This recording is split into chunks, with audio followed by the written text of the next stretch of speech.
ठीक है, शुरू कर देते हैं। चलो, मैं अभी सबको म्यूट कर देता हूँ।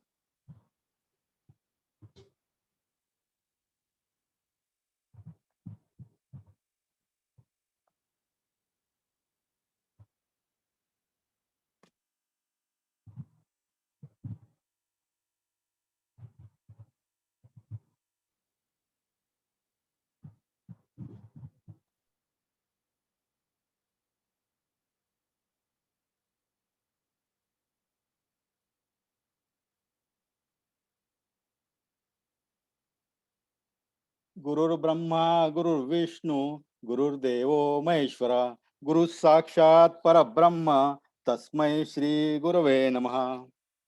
जय गुरुदेव। हम सभी लोग जानते हैं कि अभी कल ही हमारा नया साल शुरू हुआ है, हिंदू साल शुरू हुआ है। ठीक है, हिंदू साल शुरू होने के बाद सबसे पहला ज्योतिष में एक चीज की जाती है उसी दिन, पाड़वा के दिन। यहाँ पर महाराष्ट्र में उसे गुड़ी पाड़वा कहते हैं, युगादि कहते हैं। तो उस दिन गणेश जी का स्मरण करते हुए, गणेश जी का पूजन करते हुए पंचांग का संवत्सर फल जो है वो पढ़ना चाहिए। पंचांग गणेश इसे कहते हैं, जो पंचांग के ऊपर गणेश जी है। तो हम उसी से शुरुआत करेंगे। पंचांग, इस साल का, नया साल का ये पंचांग है। पंचांग का मतलब है 5 अंग: तिथि, वार, नक्षत्र, योग और करण।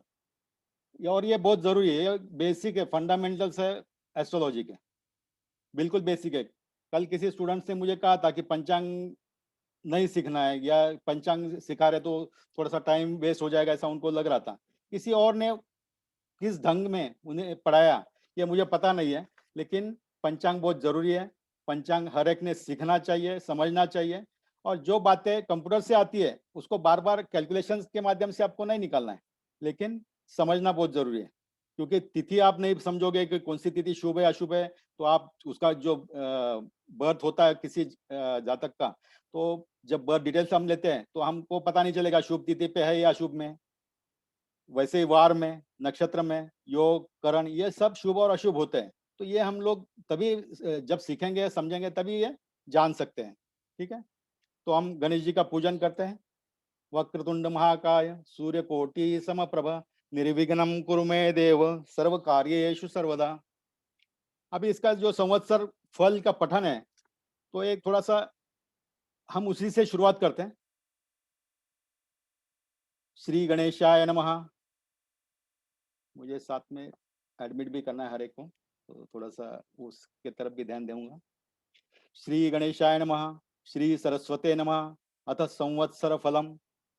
प्रारंभ में श्री गणेश जी का स्मरण करने से जैसे सूर्य उदय के बाद सभी तिमिर समूह का नाश होता है, उसी प्रकार से सभी विघ्नों का नाश होता है।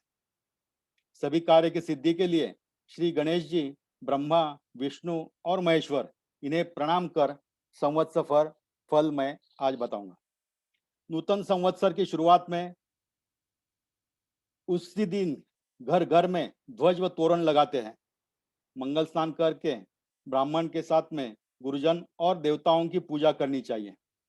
सभी स्त्रियों को और बच्चों को वस्त्रालंकार से सुशोभित सुशोभित होकर उत्सव मनाना चाहिए। ज्योतिषी का सत्कार कर कर उनसे वर्षफल श्रवण करना चाहिए। ऐसा करने से वर्ष लाभप्रद रहेगा। सर्वप्रथम स्नान के बाद अमृत से जिसकी उत्पत्ति हुई है, ऐसे नीम के पेड़ के कोमल पत्तों का चूर्ण भक्षण करने के लिए कहा है। इससे व्याधियों का नाश होकर सुख, विद्या, आयुष्य, लक्ष्मी जैसी संपत्ति की प्राप्ति होती है। उसके बाद काली मिर्च, हींग, अजवाइन, शक्कर और नमक के साथ इमली मिलाकर रोग शांति के लिए इसे भक्षण करना चाहिए। पंचागस्त पंचांग के ऊपर जो गणेश जी है, उनका ज्योतिषी का पूजन कर याचकों को यथाशक्ति भोजन देना चाहिए। अनेक प्रकार के गीतों वाद्यों सुनकर दिन व्यतीत करना चाहिए। ऐसे करने से वर्ष सुखदायक होता है। प्रधान का फल श्रवण करने से कुशलता प्राप्त होती है। राजा का फल श्रवण करने से वर्ष सुखदायक होता है। अग्रधान्येश का फल श्रवण करने से लक्ष्मी स्थिर होती है। मेघाधिपति का फल श्रवण करने से वाणी सुरस होती है। रसाधिपति के फल श्रवण करने से धार्मिक बुद्धि स्थिर होती है। पश्चाध्यानाधिपति के फल श्रवण करने से दीर्घायुष्य प्राप्त होता है। प्रतिवर्ष वसंत ऋतु पुण्यकारक ऐसे चैत्र महीने में नए वर्ष का फल श्रवण करने से सभी प्रकार के पातक दूर होकर आयुष्य, यश और लक्ष्मी की वृद्धि होती है। ब्रह्मा, विष्णु, महेश, रवि, चंद्र, मंगल, बुध, गुरु, शुक्र, शनि, राहु, केतु यह सभी शत्रुओं को नाश करते हैं। वर्ष प्रतिपदा के दिन जो भी भक्तिपूर्वक संवत्सर फल श्रवण करेंगे वे रोग, दुख, दारिद्र्य रहित होकर आनंद और धन धान्य से युक्त होते हैं। सूर्य आपको आरोग्य दे, चंद्र यश, मंगल, ऐश्वर्य, बुद्धि, चंद्र यश दे, मंगल ऐश्वर्य दे, बुध बुद्धि दे, गुरु गौरव देता है और शुक्र कोमल वाणी को बढ़ाता है। शनि आनंद देता है, राहु बाहुबल देता है और केतु आपके कुल की उन्नति करता है। तिथियों के श्रवण से वैभव स्थिर होता है। वारों के श्रवण से दीर्घायुष्य प्राप्त होता है। नक्षत्र श्रवण से किए हुए पाप कर्मों का नाश होता है। योग के श्रवण से वियोग नाश होता है। करण के श्रवण से सभी इच्छा पूर्ण होती है। ज्योतिषों की तरफ से नित्य पंचांग श्रवण करने से सिद्धि प्राप्त होती है। सूर्य सिद्धांत का मत ऐसा है कि जगत की उत्पत्ति, संरक्षण व लय इनके कारणवश श्री महाविष्णु के नाभि कमलों से उत्पन्न हुए ब्रह्मदेव का आयु 100 वर्ष का है। उसमें से 50 वर्ष पूरे हुए। सांप्रत 51 वर्ष पहले महीने के पहले पक्ष के पहले दिन 13 घटिका 42 पल और 3 अक्षर हो चुके हैं। 4 योग 1000 बार होने से ब्रह्मदेव का एक दिन होता है। उतनी ही लंबी रात होती है। ब्रह्मदेव के एक दिन में 14 मनु होते हैं। उनके नाम है स्वयंभू, स्वारोचिष, उत्तम, तामस, रैवत, चाक्षुष, वैवस्वत, सावर्णी, दक्ष सावर्णी, ब्रह्म सावर्णी, धर्म सावर्णी, रुद्र सावर्णी, देव सावर्णी, इंद्र सावर्णी। एक एक मनु में 71 महायोग होते हैं और एक महायोग का वर्ष है 43 लाख लक्ष 20,000। इस प्रकार से चाक्षुष तक हो चुका है। अभी जो चल रहा है वह वैवस्वत है, 7वां मनवंतर है। वैवस्वत का 27 महायुग होकर 28वां महायुग चल रहा है। कृतयुग के 17,28,000 वर्ष, त्रेतायुग के 12,96,000 वर्ष, द्वापर युग के 8,64,000 वर्ष और सांप्रत युग के 4,32,000। कलियुग में 6 शक करते हुए हैं। इंद्रप्रस्थ युधिष्ठिर जो धर्मराज हुआ उसका शक 3,000 वर्ष 3,044 वर्ष था। दूसरा उज्जैन से विक्रम हुआ, उसका 135 वर्ष। तीसरा पैठण प्रतिष्ठान से शालिवान हुआ। यहाँ पर मैं बताना चाहता हूँ कि मेरा बचपन जो है वो पैठण प्रतिष्ठान से हुआ है। पूरा बचपन और स्कूल एजुकेशन में वहीं पे था। वहाँ पर शालिवान राजा का राजवाड़ा अभी भी है। उसका 18,000 वर्ष। चौथा वैतरणा नदी किनारे विजयाभिनंदन होगा, 10,000 वर्ष का। पांचवा गौड़ देश में धारातीर्थ नागार्जुन होगा, उसका 4 लक्ष वर्ष। छठवा कोल्हापुर प्रांत से कल्की होगा, 821 वर्ष। कलियुग में 5,122 वर्ष पूरी हुए हैं और 4,26,878 साल बाकी है। प्लवनावन संवत्सर जो कल से शुरू हुआ है में बारिश अच्छी होगी, मात्र फसल का नाश होगा। चोर चोर और पक्षी जो टोलधाड़ में आते हैं उससे हानि होगी, फसल की हानि होगी। लोगों में कलह और रोग बनेंगे। सौराष्ट्र, पंजाब, उत्तर प्रदेश, विदर्भ, दिल्ली का पूर्व भाग और पटना इत्यादि जगहों को राजफल मिलेगा। प्रधान का फल बंगाल, मेघाधिपति का फल बिहार, जबलपुर, वैसे ही गंगा के किनारे, गंगा और सोन संगम के पूर्व में। ध्यान स्वामी का फल गुजरात में, आर्द्रा प्रवेश का फल विंध्य पर्वत का दक्षिण भाग, रसाधिपति का फल कोंकण मध्य प्रदेश और राजस्थान का भूभाग, अर्देश का फल आंध्र प्रदेश, सेनेश का फल पंजाब और कश्मीर, निर्शेष का फल दिल्ली पंजाब उत्तर प्रदेश, फलाधिपति का फल गुजरात व सौराष्ट्र। राजा मंगल होने से धान्य और संपत्ति में कमी आएगी, आगजनी चोरी और रोगों से तकलीफ होगी, बारिश कम रहेगी, मंत्री मंगल होने से इसलिए कम बारिश, धान्य फसल में कमी, मेघादीप चंद्र के कारण विपुल जल होगा, धन धान्य बढ़ेगा, विद्वान का गौरव होगा, खरीफ का स्वामी शुक्र, राष्ट्र की संपत्ति बढ़ेगी, रोग कम होंगे, ये बहुत जरूरी है। रस का अधिपति रवि होने से गन्ना तेल सातु कम होगा, रबी का स्वामी जो है बुध के कारण गेहूं मूंग चावल दूध अच्छा होगा, विद्वान का गौरव होगा। नीरस का अधिपति शुक्र होने के कारण कापूर गंध सोना मोती कपड़ा महंगा होगा। आर्द्रा प्रवेश 21 जून 2021 को कर रहा है, उसका फल लोगों में सुख समाधान बढ़ेगा, धन धान्य बढ़ेगा, रोग खत्म होगा। इस साल आवर्त नाम का मेघ रहने से जोरदार हवा बिजलियों के साथ बारिश होगी। इस साल सुबुद्ध नाम का नाग होने से लोगों की इच्छा शक्ति अच्छी रहेगी। पशुपालक कृष्ण रहने से जानवरों को आनंद मिलेगा, धन धान्य बढ़ेगा। मेघ निवास परीट के घर होने से अच्छे बारिश के आसार हैं, धन धान्य से समृद्धि रहेगी।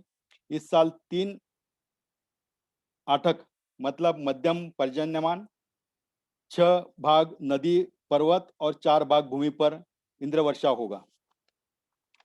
तिथि के श्रवण से लक्ष्मी प्राप्त होती है, वार के श्रवण से आयुष्य वृद्धि होती है, नक्षत्र के श्रवण से पातक दूर होते हैं, योग के श्रवण से रोगों का निवारण होता है, करण के श्रवण से चिंतित मनोरथ पूरे होते हैं, सभी संवत्सर श्रवण से नित्य गंगा स्नान का फल मिलता है।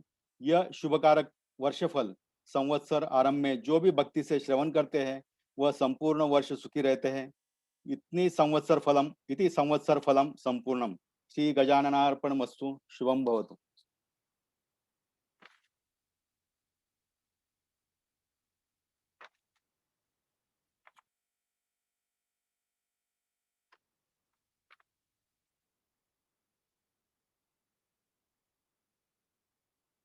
ठीक है, तो संवत्सर फल हमने पढ़ा है इस संवत्सर का, और आशा करते हैं कि यह संवत्सर सभी के लिए लाभदायक रहे। और अब हम हमारा जो फंडामेंटल्स ऑफ एस्ट्रोलॉजी है उसको आगे बढ़ाते हैं।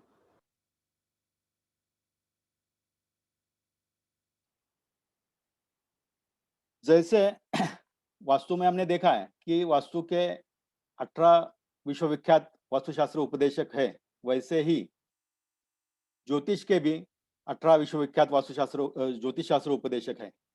सूर्य पितामहो व्यासो, वशिष्ठो त्रिपराशरा, कश्यपो नारदो गर्गो, मरिचिर मुनिरंगिरा, लोमशो पोलिशश्चैव, च्यवनो यवनो भृगा, शौनको अष्टादश हयते ज्योतिष शास्त्र प्रवर्तक।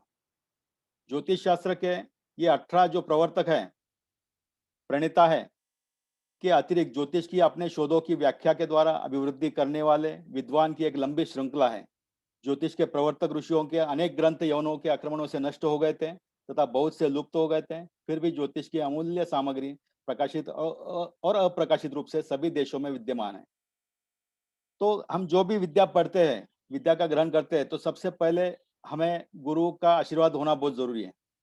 और इन्होंने ये शास्त्र बनाया है, शास्त्र रचा है, तो हम इनको नमन करते हुए शास्त्र की पढ़ाई आगे बढ़ाते हैं। ये हमारी गुरु परंपरा है, ज्योतिष शास्त्र की गुरु परंपरा है, और इनके आशीर्वाद से ही हम इस शास्त्र में प्रगति कर सकते हैं।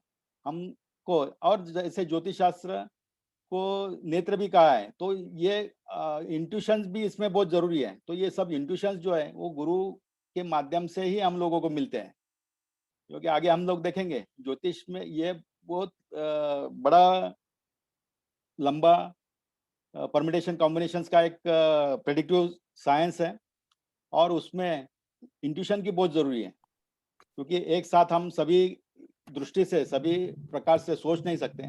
तो जो जो इम्पोर्टेंट है, जो जरूरी है, वो हमें पहले नजर में आना चाहिए। ठीक है, तो इसीलिए गुरु का आशीर्वाद बहुत जरूरी है। तो हम लोग गुरु को नमन करते हुए इसको स्टार्ट करते हैं। और मैं सभी को, आपको सभी को विनंती करता हूँ कि ये जो श्लोक है, ये श्लोक याद रखो और इनकी कृपा से ही आप आगे बढ़ने वाले हैं। इनकी कृपा आपको लेना है। जस्ट उनकी स्तुति करके, उनको याद करने से वो जो है प्लेस करते, कृपा कर देते हैं। सर, आपकी आवाज थोड़ी कम आ रही है। आवाज मेरे यहाँ से तो थोड़ी पूरा आवाज है। माइक थोड़ा एडजस्ट कर सकते हो? बिल्कुल क्लियर आप आवाज आ रही है। ईयरफोन लगा सकते हैं, आवाज अच्छा हेडफोन, है। आवाज बिल्कुल ठीक है। हेडफोन लगा लीजिए। नहीं हेडफोन ही लगा मैंने, मैं तो हेडफोन थोड़ा लगाया ना। कम है, थोड़ा सा कम है।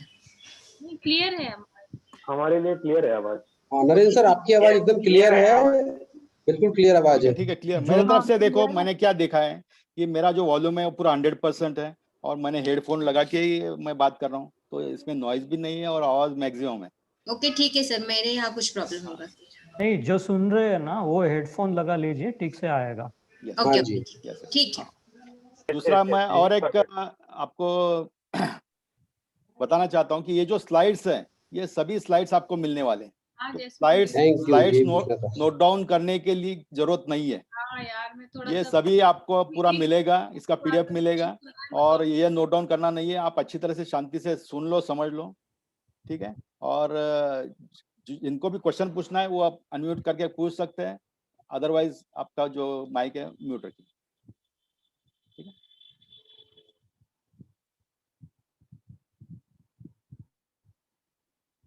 बिल्कुल धीरे धीरे जाएंगे हम लोग।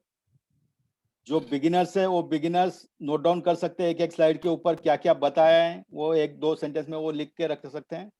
तो पहला जो स्लाइड्स था, हमने सबसे पहले यहाँ पर गणेश जी का पूजन किया, फिर पंचांग का पठन किया। पंचांग में जो संवत्सर फल था उसका पठन किया और फिर उसके बाद में जो ज्योतिष के रचयिता है उनको, उनकी स्तुति की, उनको नमन किया।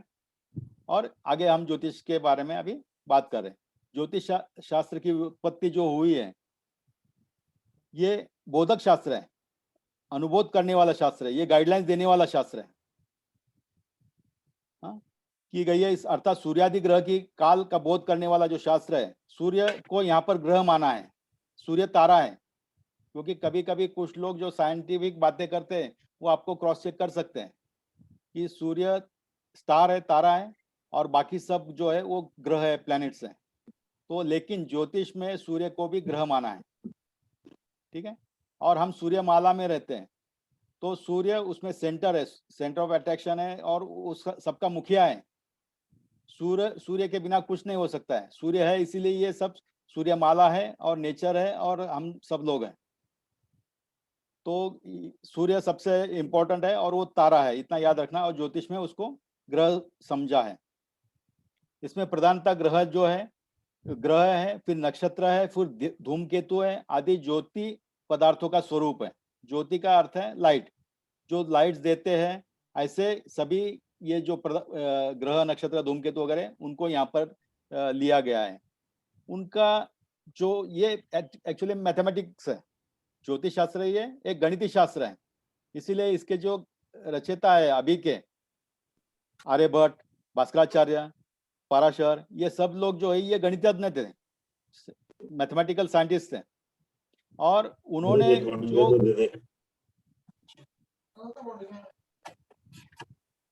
मैं सबको म्यूट कर देता हूँ, क्या हो जाता है फिर।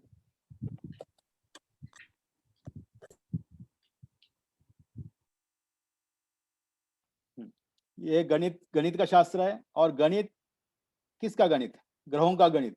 ग्रहों की स्पीड होती है, उसका परिभ्रमण होता है, उसकी स्पेसिफिक ग्रेविटी होती है, उसका मास होता है, उसका एक दूसरे से डिस्टेंस होता है, सूर्य से पृथ्वी का, सूर्य से मंगल का, सूर्य से गुरु का, जुपिटर का। तो इस प्रकार से ये गणितीय शास्त्र है। और इस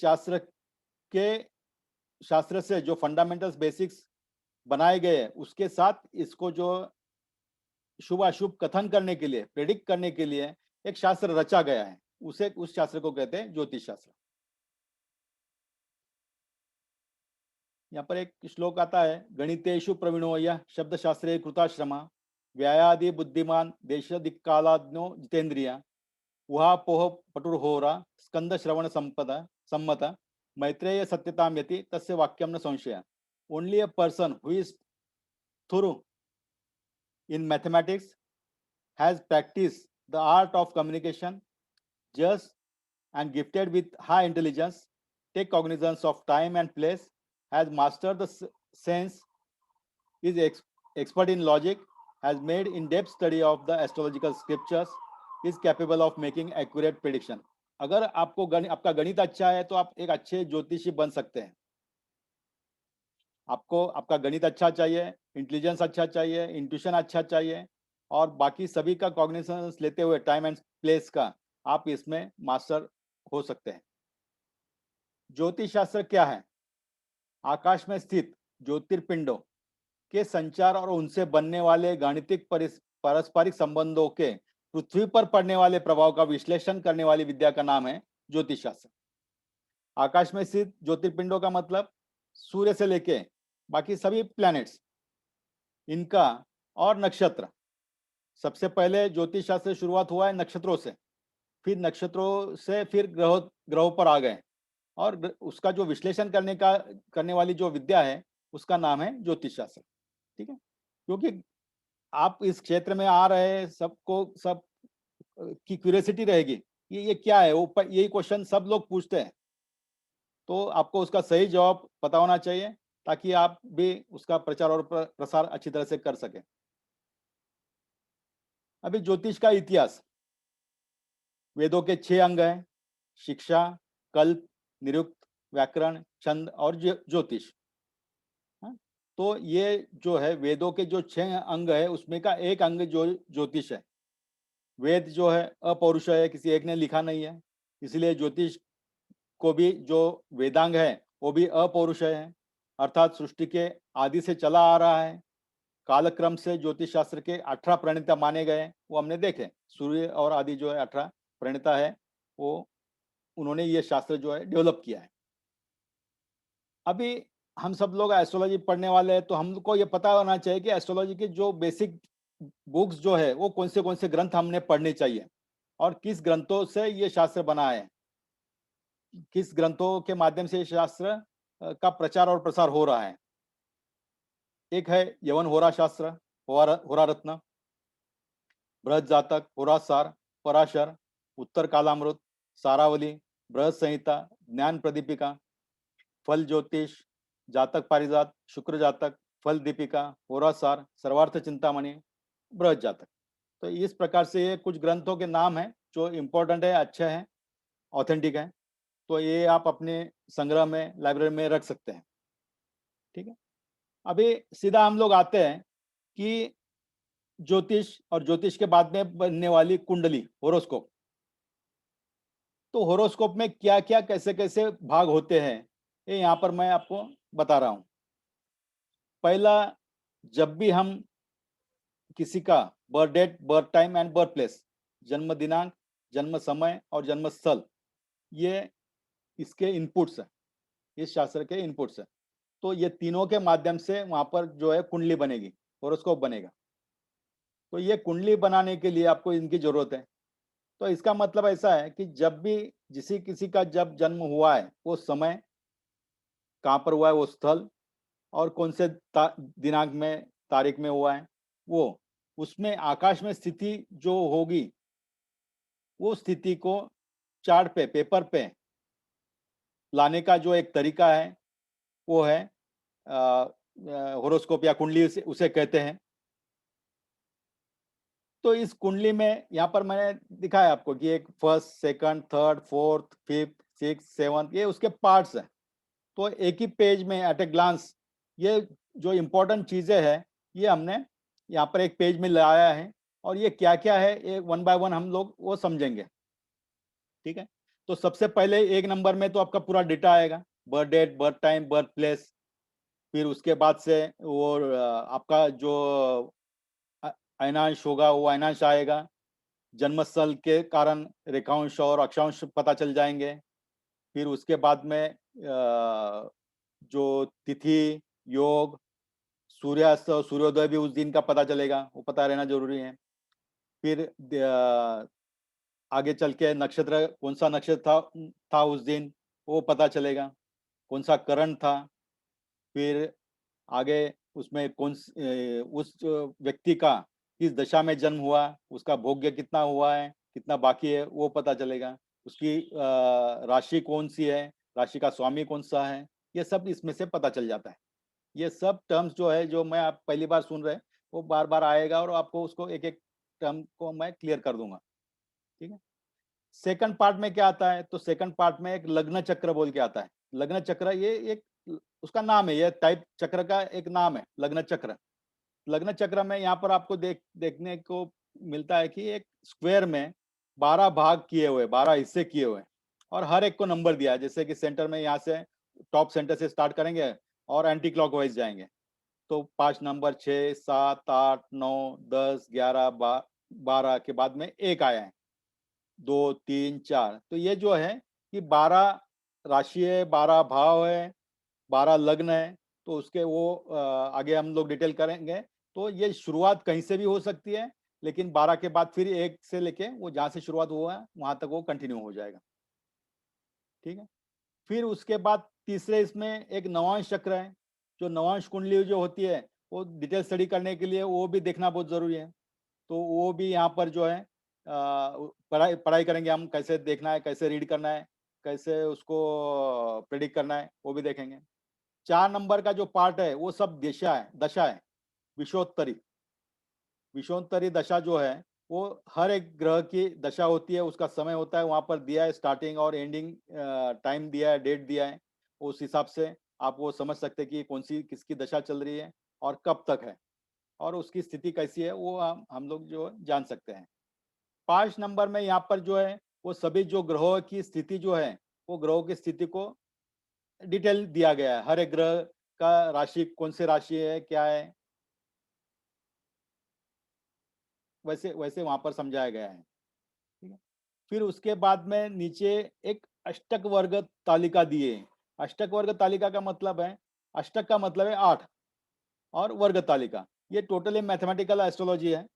अष्टक वर्ग का मतलब है 7 ग्रह, जिसमें राहु केतु नहीं लिया जाता है। सूर्य, चंद्र, मंगल, बुध, गुरु, शुक्र, शनि, और आप खुद, या लग्न, इसे कहते हैं 8। तो 8 लोगों के माध्यम से एक उसी वो हर एक ग्रह का, हर एक प्लैनेट भाव का यहाँ पर स्ट्रेंथ निकाला जाता है, और वो मैथमेटिकल फॉर्म में रहता है। तो ये भी बहुत जरूरी होता है परफेक्ट एक्यूरेट प्रिडिक्शन के लिए, और इंस्टेंट प्रिडिक्शन के लिए ये बहुत जरूरी है। अच्छा है, बहुत सिंपल है।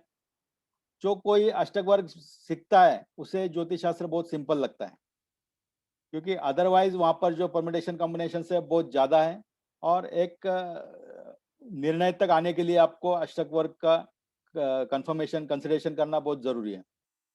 उसके बाद आता है चलित तालिका। इसमें भी सभी भावों के ऊपर जो है वो उसका डिटेल में डिस्क्रिप्शन दिया गया है।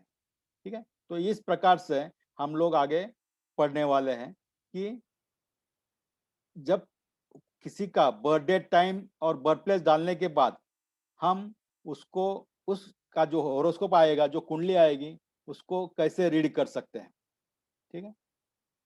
तो मैंने अभी सबको अनम्यूट करने के लिए कहा है। आपको अगर कोई क्वेश्चन है अभी तक का जो हुआ है उसी के ऊपर, तो आप पूछ लीजिए। तो थोड़ा थोड़ा क्या है, क्वेश्चन क्लियर करते हुए आगे चलेंगे, एक एक करके पूछ लेना। सर आपने बताया कि आप वो पैटर्न वंश कुछ था, पैटर्न वहां से आपने वो पढ़ा है, वो क्या था सर, वर्ड बताएंगे क्या मुझे? वो जो है, जो राजा हो चुके हैं, हाँ, तो उसमें एक पैटर्न से शालीमार राजा हुए, पैटर्न से शालीमार राजा हुए, और वहां से मेरा जो स्कूलिंग हुआ वो पैटर्न से हुआ। बस यही मेरा कहना था।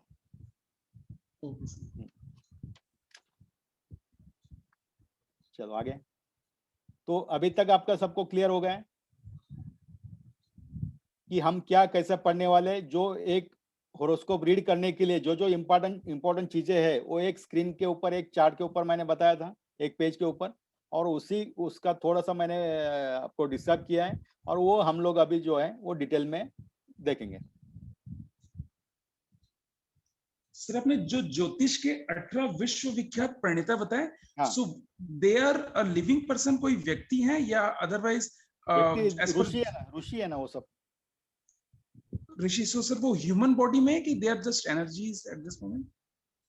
देखो अभी बहुत ओल्ड है, आप एनर्जीज भी उसको समझ सकते हैं, क्योंकि इतना पहले का तो रिकॉर्ड नहीं, हमारे दादा परदादा तक हम जाते हैं, हमारी 4 पीढ़ी पीछे जाएंगे तो हम उनको क्या कहेंगे, तो इसलिए वो एनर्जीज भी आप कह सकते हैं।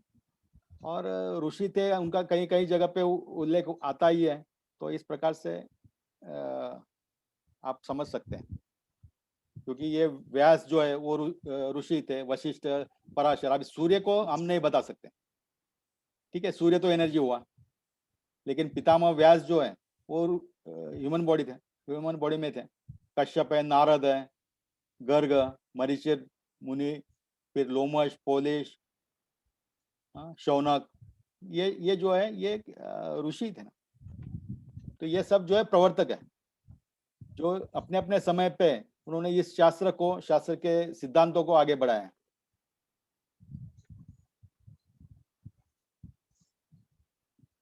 ठीक है, तो ये पंचांग है। पंचांग का मतलब है 5 तिथि, वार, योग, नक्षत्र और करण। तिथि, वार, नक्षत्र, योग, करण, जो भी आप ये कर सकते हैं। तो तिथि कितनी होती है? 1 से 15 तक तिथि होती है, और 2 पक्ष होते हैं, शुक्ल पक्ष और कृष्ण पक्ष। तो ऐसे महीने में 30 तिथियां होती हैं। वार जो है रविवार, सोमवार, मंगलवार, बुधवार, गुरुवार, शुक्रवार, शनिवार, ये 7 वार हैं। नक्षत्र 27 नक्षत्र हैं, कहीं कहीं पे 28, वो जो अभिजित नक्षत्र हर दिन जो आता है उसको भी काउंट किया जाता है। हर एक के 4 डिविजन्स हैं। योग 27 योग हैं, 11 करण है। फिर उसके बाद ज्योतिष शास्त्र में ये सभी को मिलाते हुए 12 राशि बन जाती है, उसके 12 भाव बन जाते हैं, 12 लग्न बन जाते हैं, और ये सभी 12 राशि, भाव, लग्न में 9 ग्रह हैं। 7 रवि को सूर्य कहते, सूर्य, चंद्र, मंगल, बुध, गुरु, शुक्र, शनि, राहु और केतु। राहु और केतु ये छाया ग्रह हैं। तो ऐसे टोटल परम्यूटेशन कॉम्बिनेशन देखो कितने आ रहे हैं। तो इतने परम्यूटेशन कॉम्बिनेशन से आपको पूरा स्टडी करके जो जो इम्पोर्टेंट है उसी को ऊपर फोकस करते हुए सामने वाले को गाइडेंस देना है। सर व्हाट इज करण? करण अभी वो कैटेगरी है ना, जैसे तिथि Okay. है, तिथि को हम क्या कहेंगे अभी, जैसे तिथि है 30 दिन, हर एक दिन हाँ की एक जी। तिथि होती है, हर एक दिन Yeah. का एक वार होता है, हाँ वैसे वो 11 करण है। ठीक है जी। हाँ? और सर ये आपने बोला कि परम्यूटेशन राहु इसका कॉम्बिनेशन, ये डिटेल जो है ना, ये डिटेल्स लेंगे तो फिर वो अप्लाइड नहीं रहेगा। डिटेल्स के लिए मैं क्या करता हूँ, कोई बुक जो है वो रेफर कर देता हूँ आपको, उसमें दिया है करण के लिए 1-2 पेजेस है उसके ऊपर, वो आप रीड कर सकते हैं, या फिर उसका कुछ स्क्रीनशॉट हम लोग शेयर कर देंगे। ठीक है सर, थोड़ा बेसिक के लिए बस, नॉट बहुत ज्यादा ये elaboration बेसिक के लिए, लेकिन पता होना चाहिए, बराबर, हाँ बिल्कुल जी। बराबर है, Yes, पता होना चाहिए। और सर एक ये टोटल परम्यूटेशन कॉम्बिनेशंस ये क्या होता है? ये अभी टोटल जो है इसका, देखो इसका अगर मल्टीप्लिकेशन करोगे आप तो हाँ इतना जी। आ रहा है। ओके। तो इतनी शक्यता है ना, हाँ जी। तो उसमें से कुछ भी आपको फोकस करना पड़ेगा, आपको एक इंट्यूशन आना चाहिए, सही क्या है गलत क्या है। गलत क्या है? हाँ, ठीक है सर। कैसा है, जैसे वो ग्लास का जो स्टोरी है ना, किसी हाँ को जी। आधा ग्लास भरा हुआ दिखता है तो कोई आधा ग्लास खाली देखता है। खाली दिखता है, हाँ, बिल्कुल सही तो उस बात। प्रकार से यहाँ पर हर एक किसी को जब आप गाइडेंस देते हो, हाँ मैं जी। मेरा तो ये मानना है कि हर एक ज्योतिष ने पहले खुद को एक मोटिवेटर समझना चाहिए, क्योंकि हम हाँ लोगों को एक चांस मिला है, संधि, अपॉर्चुनिटी मिली है कि सामने वाले को मोटिवेट करने की। हाँ जी। देखो जो कुछ यहाँ पर आप आगे आपको पता चलेगा कि ये हमारे हाथ में कुछ नहीं है, जी। क्योंकि जब हमारा जन्म हुआ, birth date, birth time, birth place, ये डालने के अच्छा। बाद जो चार्ट आया है हाँ जी। वही है ये होरोस्कोप आपका। हाँ जी। आगे अगर आपको ये होरोस्कोप में से ये प्लैनेट गुरु को सेकंड में नहीं फर्स्ट में रहना चाहिए, मंगल को 9th में रहना चाहिए, ऐसा अगर आप सोचोगे तो ये पॉसिबल है क्या? नहीं सर, ये पॉसिबल नहीं है। इसको नहीं। आपको फिर बर्थडे टाइम, बर्थ चेंज, ये सब चेंज करना पड़ेगा, वो पॉसिबल नहीं है। नहीं है। तो इसके बावजूद आपको ये देखना है कि ये 12 भाव में, 12 राशियों में, 12 लग्नों में उसको कुछ तो अच्छा मिला है, कुछ तो खराब मिला है। खराब जो मिला है वो उसको अलर्ट करवाना है, जो अच्छा मिला है वो उसकी स्ट्रेंथ है, जो वीकनेस है वो वीकनेस है, उसको उसकी स्ट्रेंथ और वीकनेस समझा दो, उसको मोटिवेट करो। और हर एक का पीरियड है, ये सब प्लैनेटरी मूविंग प्लैनेट्स हैं, ट्रांजिट गोचर ट्रांजिट उसका चलते रहता है। तो उसको आपको ये भी पता होना चाहिए कि इसका ये समय जो है कब बदलने वाला है। जैसे जी। ग्रह एक भाव से दूसरे भाव में जाएगा, एक राशि से दूसरी राशि में जाएगा, तो उसका परिणाम अलग होता है। तो ये सब जो है पढ़ाई करके आपको सामने वाले को मोटिवेट करना है। एक अपॉर्चुनिटी आपको मिली है कि सामने वाले को, किसी को भी एक अच्छा मार्गदर्शन करना है। आप किसी का भाग्य नहीं बदल सकते, लेकिन उसको मार्गदर्शन कर सकते हैं, राह दिखा सकते हैं। जी। तो ज्योतिषी का यही काम है। और वो दिखाने के लिए अभी ये देखो, ये पूरा जो पेज निकला है, ये सॉफ्टवेयर में डीटीपी डालने के बाद, एंटर करने के बाद विदिन ए सेकंड मिल जाता है। जी।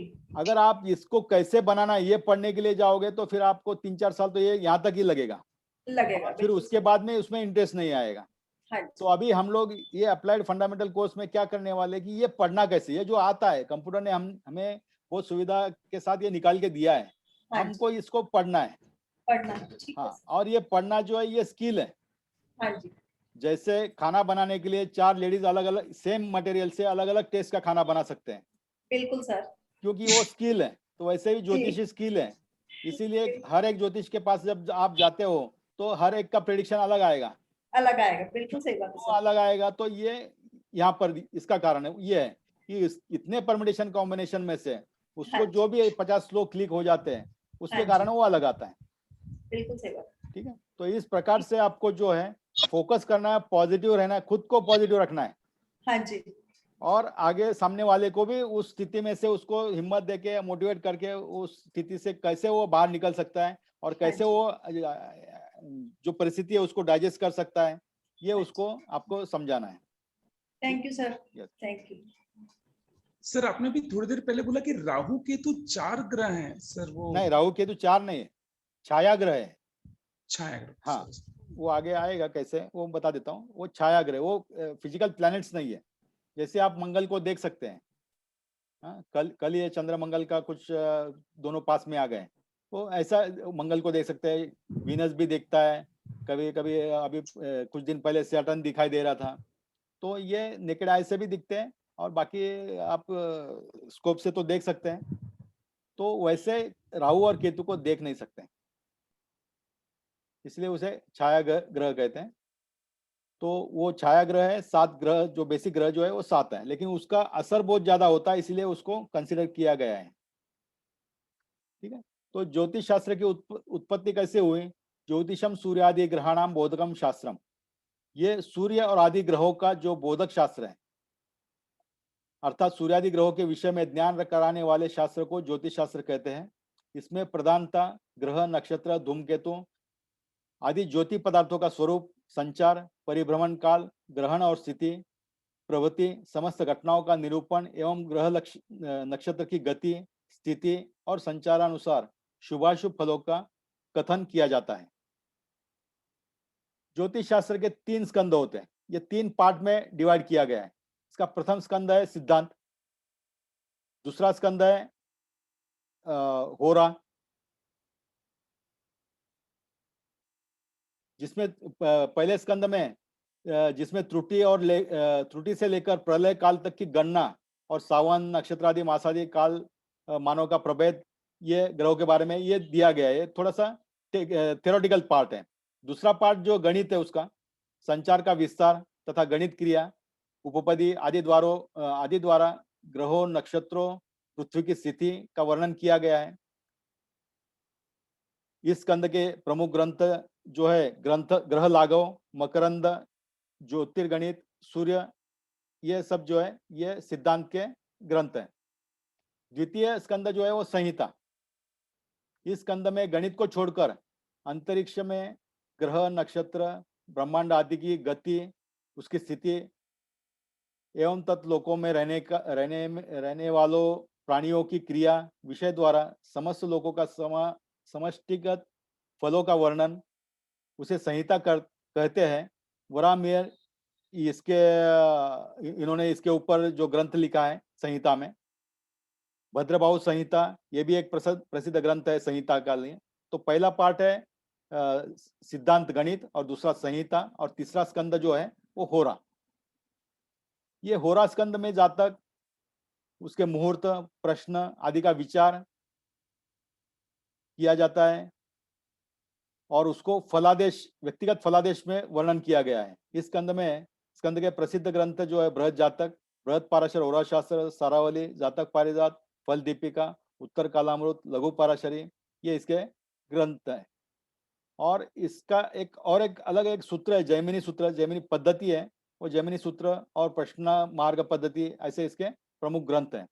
तो हम लोग इस तृतीय स्कंद होरा में ज्यादा रुचि रखेंगे और उसको डिटेल में पढ़ेंगे। दूसरा, ज्योतिषी को दैवज्ञ भी कहते हैं। ज्योतिष शास्त्र के ज्ञाता को दैवज्ञ के नाम से भी जाना जाता है। दैवज्ञ दो शब्दों से मिलकर बना है, दैव और अज्ञ। दैव का अर्थ होता है भाग्य और अज्ञ का अर्थ होता है जानने वाला। तो ज्योतिष जो है वो भाग्य को जानने वाले को दैवज्ञ कहते हैं, ज्योतिषी कहते हैं। ज्योतिष वेद का अंग कहा गया है। वेदस्य निर्मलम चक्षु, यह वेद का निर्मल नेत्र भी है, क्योंकि ये देखता है, आपके भविष्य के बारे में जानता है, देख सकता है। ठीक है, ये थोड़ा थियोरेटिकल पार्ट है, बहुत कम शब्दों में आपको यहाँ पर दिया है और ये इसका सबका पीडीएफ मिलेगा। थोड़ा सा फॉन्ट्स का जो है वो आगे पीछे हुआ है और बहुत जल्दबाजी में इसे तैयार किया, इसलिए वो आप देख लेना, समझ लेना। ज्योतिष वास्तव में संभावनाओं का शास्त्र है। सारावली ग्रंथ है, उसके अनुसार इस शास्त्र का सही ज्ञान मनुष्य के धन अर्जित करने में बड़ा सहायक होता है, क्योंकि ज्योतिष जब शुभ समय बताता है तो किसी भी कार्य में हाथ डालने पर सफलता की प्राप्ति होती है और इसके विपरीत स्थिति होने पर व्यक्ति उस कार्य में हाथ नहीं डालता। ज्योतिष आपको शुभ और अशुभ समय बताएगा और शुभ समय पे जो काम करोगे, जो भी कुछ काम करोगे उसमें सफलता मिलेगी, प्राप्ति होगी, और अशुभ काम में अगर काम करोगे तो उसमें आपको असफलता मिलेगी। तो ये इस प्रकार से ज्योतिष शास्त्र का आप उपयोग कर सकते हैं। तो इसमें उन्होंने कहा है कि ज्ञान मनुष्य के धन अर्जित करने में बड़ा सहायक होता है। हर एक मनुष्य की जीवन की एक इच्छा होती है कि एक धन कैसे प्राप्त करे, क्योंकि उसकी सभी जो भागदौड़ हम लोग देखते हैं, नौकरी करने वाला जॉब पे जाता है, बिजनेस करने वाला दिन भर भागदौड़ करता है, जो बाकी कंसल्टेंट्स वगैरह होते हैं वो भागदौड़ करते हैं, उनका सबका एक मुख्य उद्देश्य होता है कि धन अर्जित करना है। तो इसमें ज्योतिष का एक सहायक हो सकता है। ज्योतिष ऐसा दिलचस्प विज्ञान है जो जीवन की अनजान राहों में मित्रों को और शुभ चिंतकों की श्रृंखला खड़ी कर देता है। किसी अनजान से भी आप अगर ज्योतिष की बातें करोगे तो उसमें उसकी दिलचस्पी होती है, क्यूरियोसिटी होती है और वो अपना दोस्त बन जाता है। इस शास्त्र के अध्ययन से शूद्र व्यक्ति भी परम पूजनीय पद को प्राप्त कर जाता है। बृहद संहिता में वराहमिहिर ने तो यहाँ तक कहा है कि यदि व्यक्ति अपवित्र, शूद्र या मलेच्छ हो अथवा यवन भी हो तो इस शास्त्र को विधिवत अध्ययन करने से ऋषि के समान पूज्य, आदर, श्रद्धा का पात्र बन जाता है। तो ये एक बड़ा शास्त्र है। जैसे कहा है कि विद्वान सर्वत्र पूज्य थे, तो इस प्रकार से ज्योतिष शास्त्र में अगर आप विद्वत्ता पा लेते हैं तो आपका पूज्य, आदर और श्रद्धा को आप पात्र बनोगे। ज्योतिष सूचना और संभावनाओं का शास्त्र है। ज्योतिष गणना के अनुसार अष्टमी और पूर्णिमा में समुद्र में ज्वार भाटे का समय निश्चित किया जाता है, हाई टाइड, लो टाइड। वैज्ञानिक चंद्र तिथियों व नक्षत्रों का प्रयोग अब कृषि में भी करने लगे हैं। बहुत सारे नक्षत्रों के ऊपर कृषि के सभी काम जो है वो नक्षत्र के ऊपर, चंद्र की तिथियों के ऊपर होते हैं। ज्योतिष शास्त्र भविष्य में होने वाली दुर्घटनाओं का, कठिनाइयों को प्रति मनुष्य को सावधान कर देता है। रोग निदान में भी ज्योतिष का बड़ा योगदान होता है। एक मेडिकल एस्ट्रोलॉजी एक बड़ा अच्छा फील्ड यहाँ पर उभर कर आया है। तो वहां पर तो उन्होंने ऐसा कहा है कि मेडिकल प्रैक्टिस करने वाले को हर एक ने ज्योतिष का ज्ञान लेना बहुत जरूरी है। ज्योतिष का ज्ञान लेने के बाद अगर वो मेडिकल प्रैक्टिस करता है तो उसमें उसकी मीन्स रिकवरी रेट जो है पेशेंट का वो ज्यादा रहेगा, अच्छा रहेगा। ठीक है, अभी आते हैं तिथि के ऊपर। तिथि हमने देखी है 30 तिथियां हैं, 15 तिथियों के 2 वंश हैं, एक शुक्ल पक्ष एक कृष्ण पक्ष। ठीक है, तो अमावस्या से लेके पूर्णिमा तक शुक्ल पक्ष होता है और पूर्णिमा से अमावस्या तक कृष्ण पक्ष होता है। तो शुभ तिथिया में जो है वो द्वितीया, तृतीया, पंचमी, षष्ठी, सप्तमी, दशमी, एकादशी, त्रयोदशी और पूर्णिमा, ये शुभ तिथि है। आज द्वितीया है, आज हमने ये स्टार्ट किया है, आज द्वितीया है, तो ये शुभ तिथि है। अशुभ तिथि में प्रतिपदा, उसका फल भी दिया है दरिद्रता। चतुर्थी में धनहानि हो सकती है, अष्टमी उच्चाटन, नवमी शस्त्रघात, चतुर्दशी पुत्र स्त्री का नाश, अमावस्या राजभय। अभी देखो, ये जब भी ज्योतिष में आप विचार करोगे, परमुटेशन कॉम्बिनेशन में आपने देखे, वो सभी का कंबाइंड असर रहेगा। कोई एक दिन किसी का जन्म चतुर्थी पे हुआ है तो उसको धनहानि झेलनी पड़ेगी, ऐसा नहीं है। तो कभी भी रिजल्ट देते हैं तो उसका जो फल मिलता है वो कोई एक रूल से नहीं मिलता है, सभी रूल को आपको कंबाइन करने के बाद जो है आपको उसका जो रिजल्ट जो है वो बताना है। हाँ बोलिए।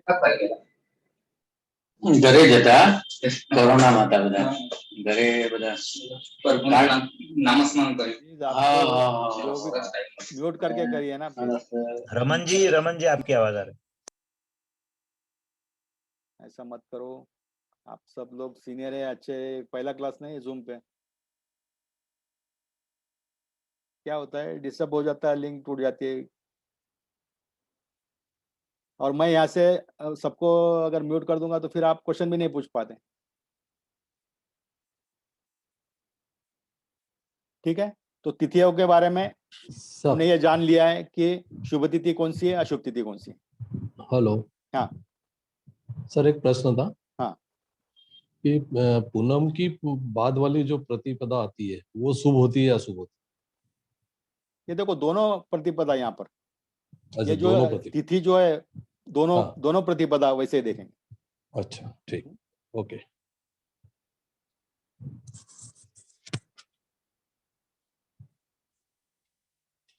फिर उसके बाद में ये एक होरा कोष्टक है, हर एक दिन में उस ग्रह का होरा होता है।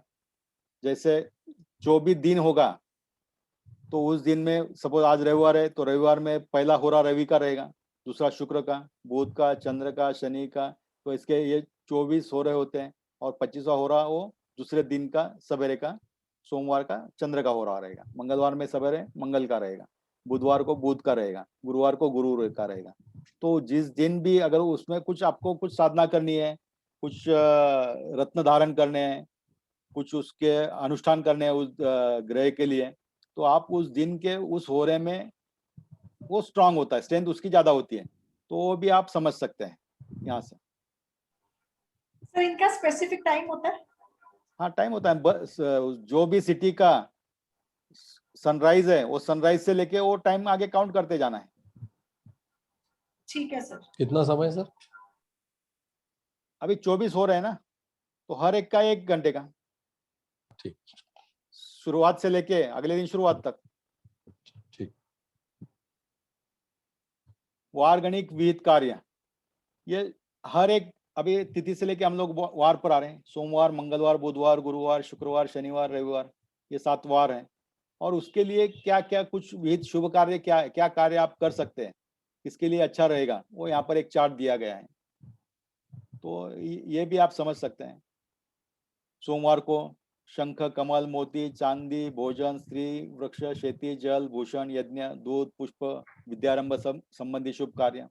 तो ये जो जो रिलेटेड कुछ आएगा वो आपको समझ के इस दिन में उसको जो है विहित कार्य को करने के लिए वो शुभ माना गया है। जैसे वाद विवाद करना है तो बुधवार के लिए अच्छा है, आभूषण खरीदना है तो गुरुवार के लिए अच्छा है, खेती के लिए या रत्न, गंध, वस्त्र, अलंकार लेना है तो शुक्रवार अच्छा है। लोहे का कुछ काम करना है, धातुओं का अगर कुछ काम करना है तो उसके लिए शनिवार अच्छा है। राजा का अभिषेक, उत्सव, ये सभी के लिए रविवार अच्छा है। तो इस प्रकार से आप वेद कार्य उस दिन, उस रात में, उस वार में कर सकते हैं। अहोरात्र को 24 भागों में विभाजित करने पर प्रत्येक भाग को होरा कहते हैं। होरा शब्द अहोरात्र का संक्षिप्त रूप है। अहोरात्र शब्द में से अ और त्र के शब्द को अलग कर होरा बनाया है। इस पाश्चात्य प्रणाली को घंटा कहते हैं। होरा का 60वां भाग जो है विहोरा मिनट और 36वां भाग जो है प्रति विहोरा कहलाता है। अभी तिथि हो गई, और तिथि के साथ में अगर वार आता है, ये 5 प्रकार की तिथि होती है: नंदा, भद्रा, जया, रिक्ता, पूर्णा। नंदा तिथि कैसी है? प्रथमा, षष्ठी, एकादशी, इसे कहते हैं नंदा तिथि। द्वितीया, सप्तमी, द्वादशी, इसे भद्रा। तृतीया, अष्टमी, त्रयोदशी, जया। चतुर्थी, नवमी, चतुर्दशी, रिक्ता। और पंचमी, दशमी और पूर्णिमा, ये पूर्णा तिथि। अगर नंदा तिथि में शुक्रवार आता है तो यह शुभ है।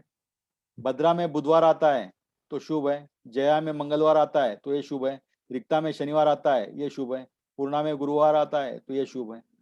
तो इस प्रकार से जब भी आपके पास बर्थ डिटेल्स आएंगे किसी के, तो आप तिथि देख सकते हैं, वार देख सकते हैं।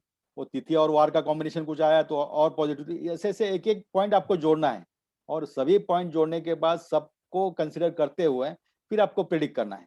किसी एक रूल का जो एकदम ऐसा हुआ कि नंदा के दिन रवि और मंगलवार आ गया तो ये मृत्यु पद है, अशुभ है, ऐसा नहीं कहना है। ये आपको जो है बहुत सोच समझ के कहना है, क्योंकि आप जो कह रहे हैं उसके ऊपर सामने वाले का पूरा विश्वास है और बहुत सीरियसली वो लोग लेते हैं। तो बिल्कुल कहने में जल्दबाजी नहीं करना है, पहले समझ लेना है, समझ के 4 बार लिखो, चारों तरफ से, चारों एंगल से देखो, फिर कॉम्बिनेशन करके फिर आप अपना स्टेटमेंट करो। तो एस्ट्रो में, वास्तु में ऐसा नहीं है। वास्तु सीधा है, बहुत छोटा सा साइंस है वास्तु, बहुत सिंपल है। वास्तु में नॉर्थ ओपन है तो आप बोल सकते हैं कि आपका फाइनेंशियल कंडीशन अच्छा है, लेकिन यहाँ पर ऐसा नहीं, आपको इमीडिएट एक चीज से इतना नहीं बता सकते आप।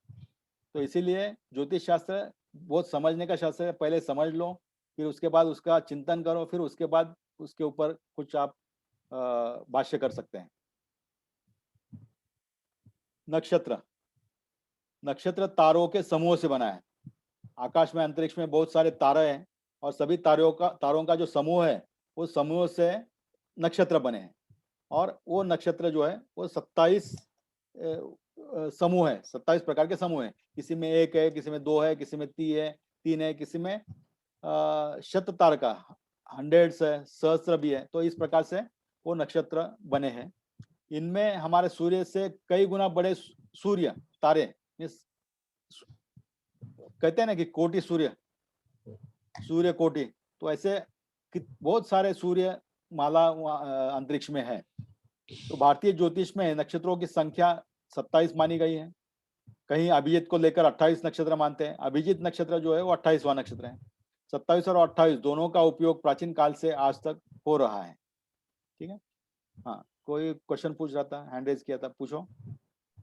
Sir, from the previous slide, the उधर वो तिथि लिखा है ना, दैट इज 1 to 15 लिखा है। दोज आर वो डेज है क्या?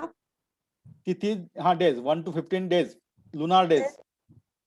ओके, एंड देन उसके बाद में आफ्टर 16 to 30, 31 ऐसे मंथ में है, राइट? वो वाला 16 to 31 नहीं है, 1 to 15 तक ही है शुक्ल पक्ष, और 1 to 15 तक कृष्ण पक्ष। अच्छा, लाइक दैट, हाफ हाफ, वो पहले जैसे डिवाइड किया था। Okay, thank you.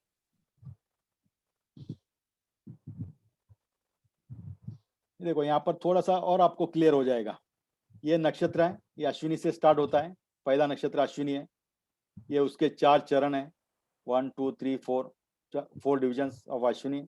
अश्विनी के बाद भरणी, कृत्तिका, रोहिणी, मृग, आर्द्रा, पुनर्वसु, पुष्य, अश्लेषा, मघा, पूर्वा फाल्गुनी, उत्तरा फाल्गुनी, हस्त, चित्रा, स्वाति, विशाखा, अनुराधा, ज्येष्ठा, मूल, पूर्वाषाढ़ा, उत्तराषाढ़ा, श्रवण, धनिष्ठा, शततारका, पूर्व भाद्रपद, उत्तर भाद्रपद और रेवती।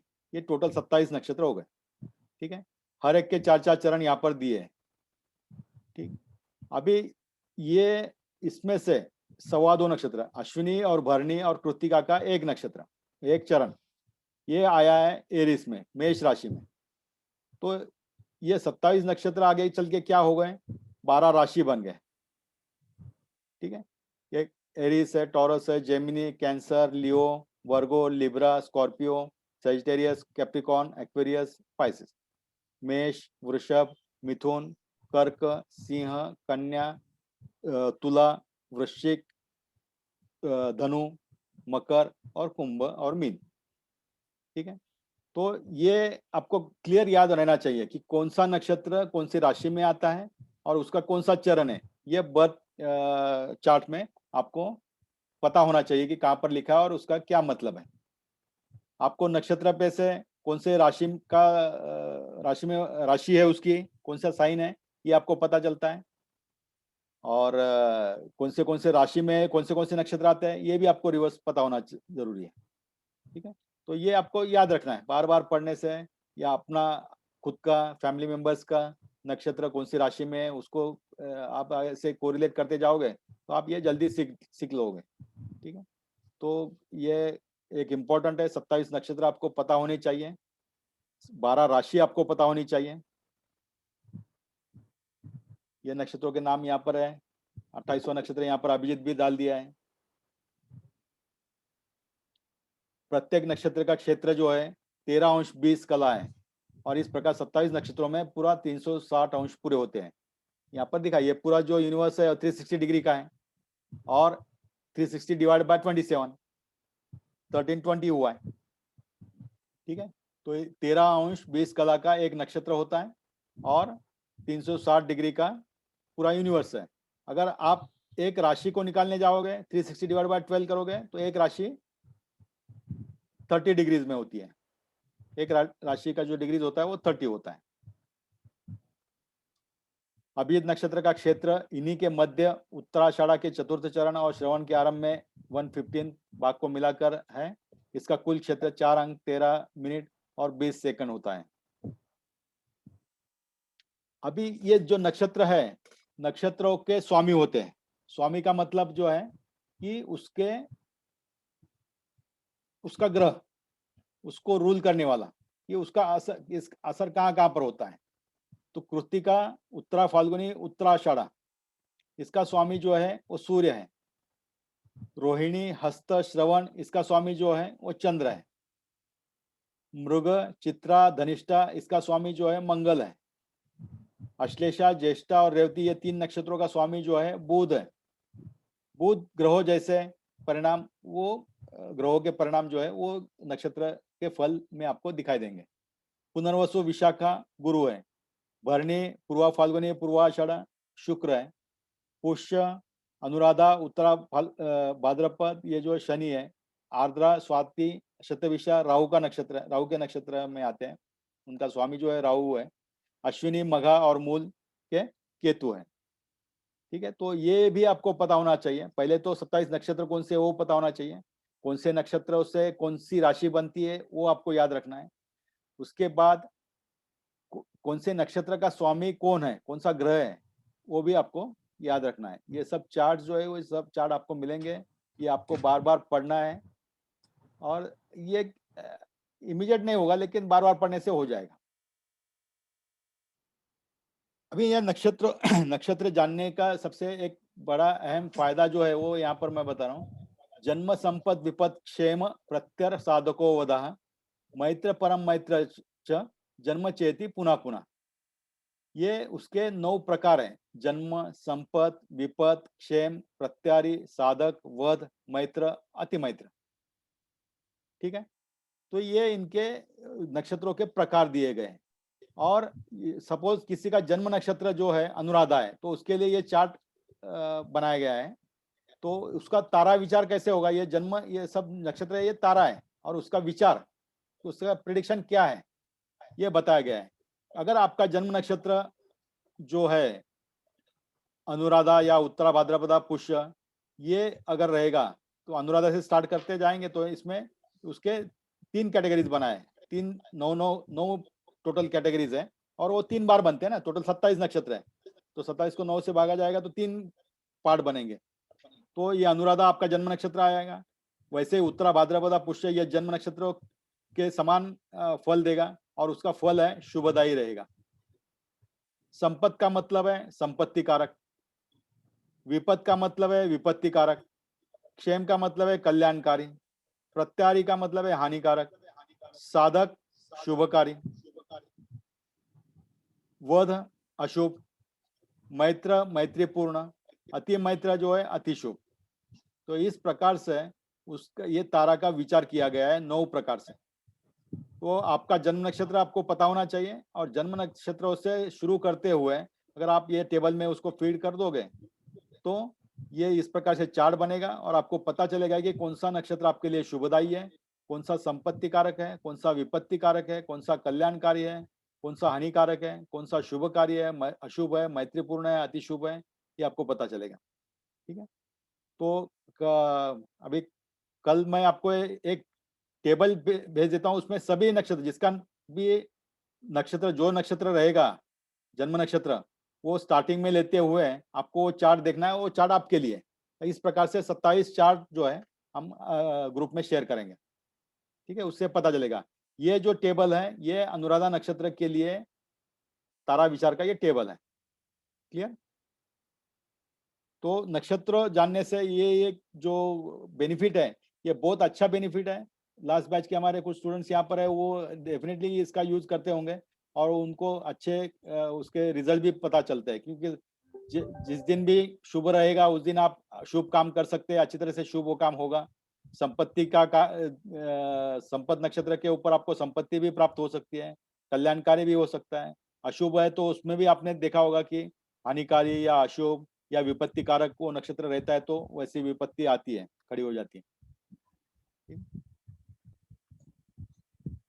फिर ये जो नक्षत्र है उसको 3 कैटेगरीज में विभागा गया है, ऊर्ध्वमुख नक्षत्र, अधोमुख नक्षत्र और तिर्यनमुख नक्षत्र।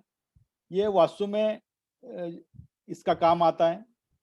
ऊर्ध्वमुख नक्षत्र जो है वो रोहिणी, आर्द्रा, पुष्य, श्रवण, उत्तरा फाल्गुनी, उत्तराषाढ़ा, धनिष्ठा, शततारका और उत्तरा भाद्रपदा। ठीक है, तो ये ऊर्ध्वमुख का मतलब है ऊपर मुख किया हुआ, अधोमुख का मतलब है नीचे मुख किया हुआ और तिर्यनमुख का मतलब है टेढ़ा मुख। ठीक है, तो ये 3 प्रकार के मुखों के कारण उन्होंने उनको नाम दिया गया है। तो ये ऊर्ध्वमुख नक्षत्रों के ऊपर ग्रह निर्माण करना, मंजिल चढ़ाना, स्टेप्स, ब्रिक वर्क, स्लैब्स डालना, किले का निर्माण, राज्याभिषेक करना, ये कार्य आप कर सकते हैं। अधोमुख नक्षत्र के ऊपर नींव खोदना, भूमि पूजन, कुआं, बोर का निर्माण करना, घास काटना, मीन्स भूमि के नीचे का जो काम है वो काम जो है आपको अधोमुख नक्षत्र पे ही करना है, क्योंकि अधोमुख नक्षत्रों पे वो काम करोगे तो उसमें सफलता का चांसेस बहुत ज्यादा है। ऊर्ध्वमुख नक्षत्रों पे अगर आप नींव खोदना करोगे तो वहां पर काम आगे चल के रुक जाता है। ऐसा कई बार हमने देखा है। जो भी अगर आपको इससे आगे कभी पता चलेगा कि हमने ये भूमि पूजन किया था लेकिन काम रुक गया, आप भूमि पूजन का डेट निकालो और देखो उसमें आपको वो ऊर्ध्वमुख नक्षत्रों पे उन्होंने भूमि पूजन किया हुआ दिखाई देगा। तो इस प्रकार से आपको प्रैक्टिकल अप्रोच रखना है। ठीक है, तो वास्तु वालों के लिए ये बहुत जरूरी है कि ऊर्ध्वमुख नक्षत्र, अधोमुख नक्षत्र और तिर्यनमुख नक्षत्र कौन से हैं और जिस दिन जो काम करना है उस दिन कौन सा नक्षत्र आ रहा है वो आपको देखना है। तिर्यनमुख नक्षत्रों के ऊपर नक्षत्र जो है वो अश्विनी है, मृगशीर्ष है, पुनर्वसु है, हस्त, चित्रा, स्वाति, अनुराधा, ज्येष्ठा, रेवती। तो इन नक्षत्रों के ऊपर आप क्या कर सकते हैं, वाहन संबंधी काम कर सकते हैं, विमान, क्षेपणास्त्रों का परीक्षण, दरवाजे की चौखट बिठाना। ठीक है, ये जो अभी जो भी परीक्षण हो रहे हैं, जो फेल गए वो आप देख लो, डेट आपको पता है, उस दिन डेट निकालो और नक्षत्र देखो। हो सकता है कि तिर्यनमुख नक्षत्रों पे होगा तो उसका परीक्षण सही गया है और फेल हुआ है तो तिर्यनमुख नक्षत्र नहीं होगा। और वास्तु में दरवाजा मेन डोर की जो चौखट बिठानी है मेन डोर फ्रेम जो लगानी है वो तिरन्मुख नक्षत्र पे ही करना है। तो इस प्रकार से आप जो है ऊर्ध्वमुख, अधोमुख, तिरन्मुख नक्षत्र ये भी समझ सकते हैं और उसका उपयोग कर सकते हैं। ठीक है, पहले देखा था जन्म, संपत, विपत, क्षेम, प्रत्यारी, साधक, वध, मैत्र और अतिमैत्र नक्षत्र कौन से और कैसे रहते हैं, हाँ, और उसका परिणाम क्या होता है। तो ये दो नक्षत्रों के बारे में ये दो चीजें जाननी बहुत जरूरी है, बहुत प्रैक्टिकल है। और एक बात नक्षत्रों के ऊपर है, आगे चल के आएगा शायद। हाँ, ये जो है नक्षत्रों के प्रकार यहाँ पर दिए हैं। अंधलोचन नक्षत्र, अंधलोचन ये प्रकार है, उसमें आने वाले नक्षत्र कौन से हैं? रेवती, रोहिणी, पुष्य, उत्तरा फाल्गुनी, विशाखा, पूर्वाषाढ़ा, धनिष्ठा, ये अंधलोचन नक्षत्र है। यदि वस्तु अंधलोचन में कोई है तो वह पूर्व दिशा में शीघ्र मिल जाती है। आपके पास कोई आएगा कि ठीक है मेरा बैंगल्स निकाल के रख दिए और नहीं मिल रहे, आप देख लो कौन से नक्षत्र पे वो गुम हो गई है, कोई है। अगर वो अंध नक्षत्र पे कोई है तो वो शीघ्र में पूर्व दिशा में मिलेगी। मंदलोचन में आने वाले नक्षत्र जो है अश्विनी, मृगशिरा, अश्लेषा, हस्त, अनुराधा, उत्तराषाढ़ा, शतभिषा। यदि वस्तु मंदलोचन में गुम हुई है तो वह दक्षिण दिशा में होती है और गुम होने के 3-4 दिन बाद कष्ट से मिलती है। कोई आता है कि हमारा बच्चा गुम हो गया है, बच्चा घर से चला गया है, कब आएगा, तो वो इस प्रकार के प्रश्नों के उत्तर का एक अंदाज प्रिडिक्शन करने के लिए आप ये नक्षत्रों का सहारा ले सकते हैं। हाँ, तो ये अंधलोचन नक्षत्र है, मंदलोचन नक्षत्र है, मध्यलोचन आता है, सुलोचन नक्षत्र आते हैं। मध्यलोचन में आने वाले नक्षत्र जो है वो भरणी, आर्द्रा, मघा, चित्रा, ज्येष्ठा, अभिजित, पूर्वा भाद्रपद। यदि वस्तु मध्यलोचन में खोई है तो वो पश्चिम दिशा की ओर होती है और एक गुम होने के बाद 1 माह बाद उस वस्तु की जानकारी मिलती है और 2.5 माह बाद उस वस्तु के मिलने की संभावना बनती है। तो ये थोड़ा सा देर करता है। वैसे सुलोचन नक्षत्र कृत्तिका, पुनर्वसु, पूर्वा फाल्गुनी, स्वाति, मूल, श्रवण, उत्तरा भाद्रपद। यदि वस्तु सुलोचन नक्षत्र में गुम हुई है तो वह उत्तर दिशा की ओर होती है। वस्तु की ना तो खबर मिलती है और ना ही वस्तु मिलती है। अब प्रश्न लगने से फिर आप जो चोरी है वो देख सकते हैं। तो इस प्रकार से यह नक्षत्रों का जो हमें प्रिडिक्शन में उपयोग होता है। ये कुछ नक्षत्र है। अश्विनी से आगे 3 नक्षत्र जो मेष के होते हैं, मघा से आगे 2 नक्षत्र सिंह वगैरह। हाँ, ग्रह नक्षत्र कृत्तिका, रोहिणी, मृग, ये नक्षत्रों का फल दिया है कि कृत्तिका, रोहिणी, मृग नक्षत्र जो है वो उद्वेग देते हैं। ग्रह नक्षत्र घर बनाया गया है और उसका जो नक्षत्र देखते हैं आप तो उसके वहां पर ये होगा। और वैसे भी उसका जो फल है ये कृत्तिका, रोहिणी, मृग का उद्वेगी है। आर्द्रा, पुनर्वसु, पुष्य, पुत्र प्राप्ति है। आश्लेषा, मघा, पूर्वा फाल्गुनी, धन प्राप्ति है। उत्तरा फाल्गुनी, हस्त, चित्रा से शोक होगा। स्वाति, विशाखा, अनुराधा, शत्रु भय। ज्येष्ठा, मूल, पूर्वाषाढ़ा, राज भय। उत्तराषाढ़ा, श्रवण, धनिष्ठा, मृत्यु। शततारका, पूर्वा भाद्रपद, उत्तरा भाद्रपद सुख देता है। रेवती, अश्विनी, भरणी ये यात्रा देते हैं। ठीक है, तो इस प्रकार से आप नक्षत्रों से विचार कर आप अपने इसमें जो है प्रेडिक्ट कर सकते हैं। नक्षत्रों के बारे में और बहुत सारी डिटेल्स हैं, वो ऐसे PDF शेयर करेंगे, लेकिन जो इम्पोर्टेंट है जो जिसे जानना बहुत जरूरी है वो यहाँ पर हमने स्लाइड्स में लिया है। ठीक है, कोई कुछ क्वेश्चंस? यस सर, हमने वो नक्षत्र कौन सा देख के कैसे करने का वो समझा, बट व्हेन हम उस दिन का नक्षत्र हम देख रहे हैं तो कौन से प्लैनेट को नहीं तो किसका देखने का नक्षत्र फॉर दैट डे? नक्षत्र चंद्र का देखने का। चंद्र, ओके। उस दिन का नक्षत्र का मतलब है चंद्र नक्षत्र। Okay, thank you sir. Sir ये जन्म का देखना पड़ेगा ना, बर्थ डेट के हिसाब एक तो आपका बर्थ डेट से के हिसाब से एक नक्षत्र रहेगा वो फिक्स रहेगा। हाँ।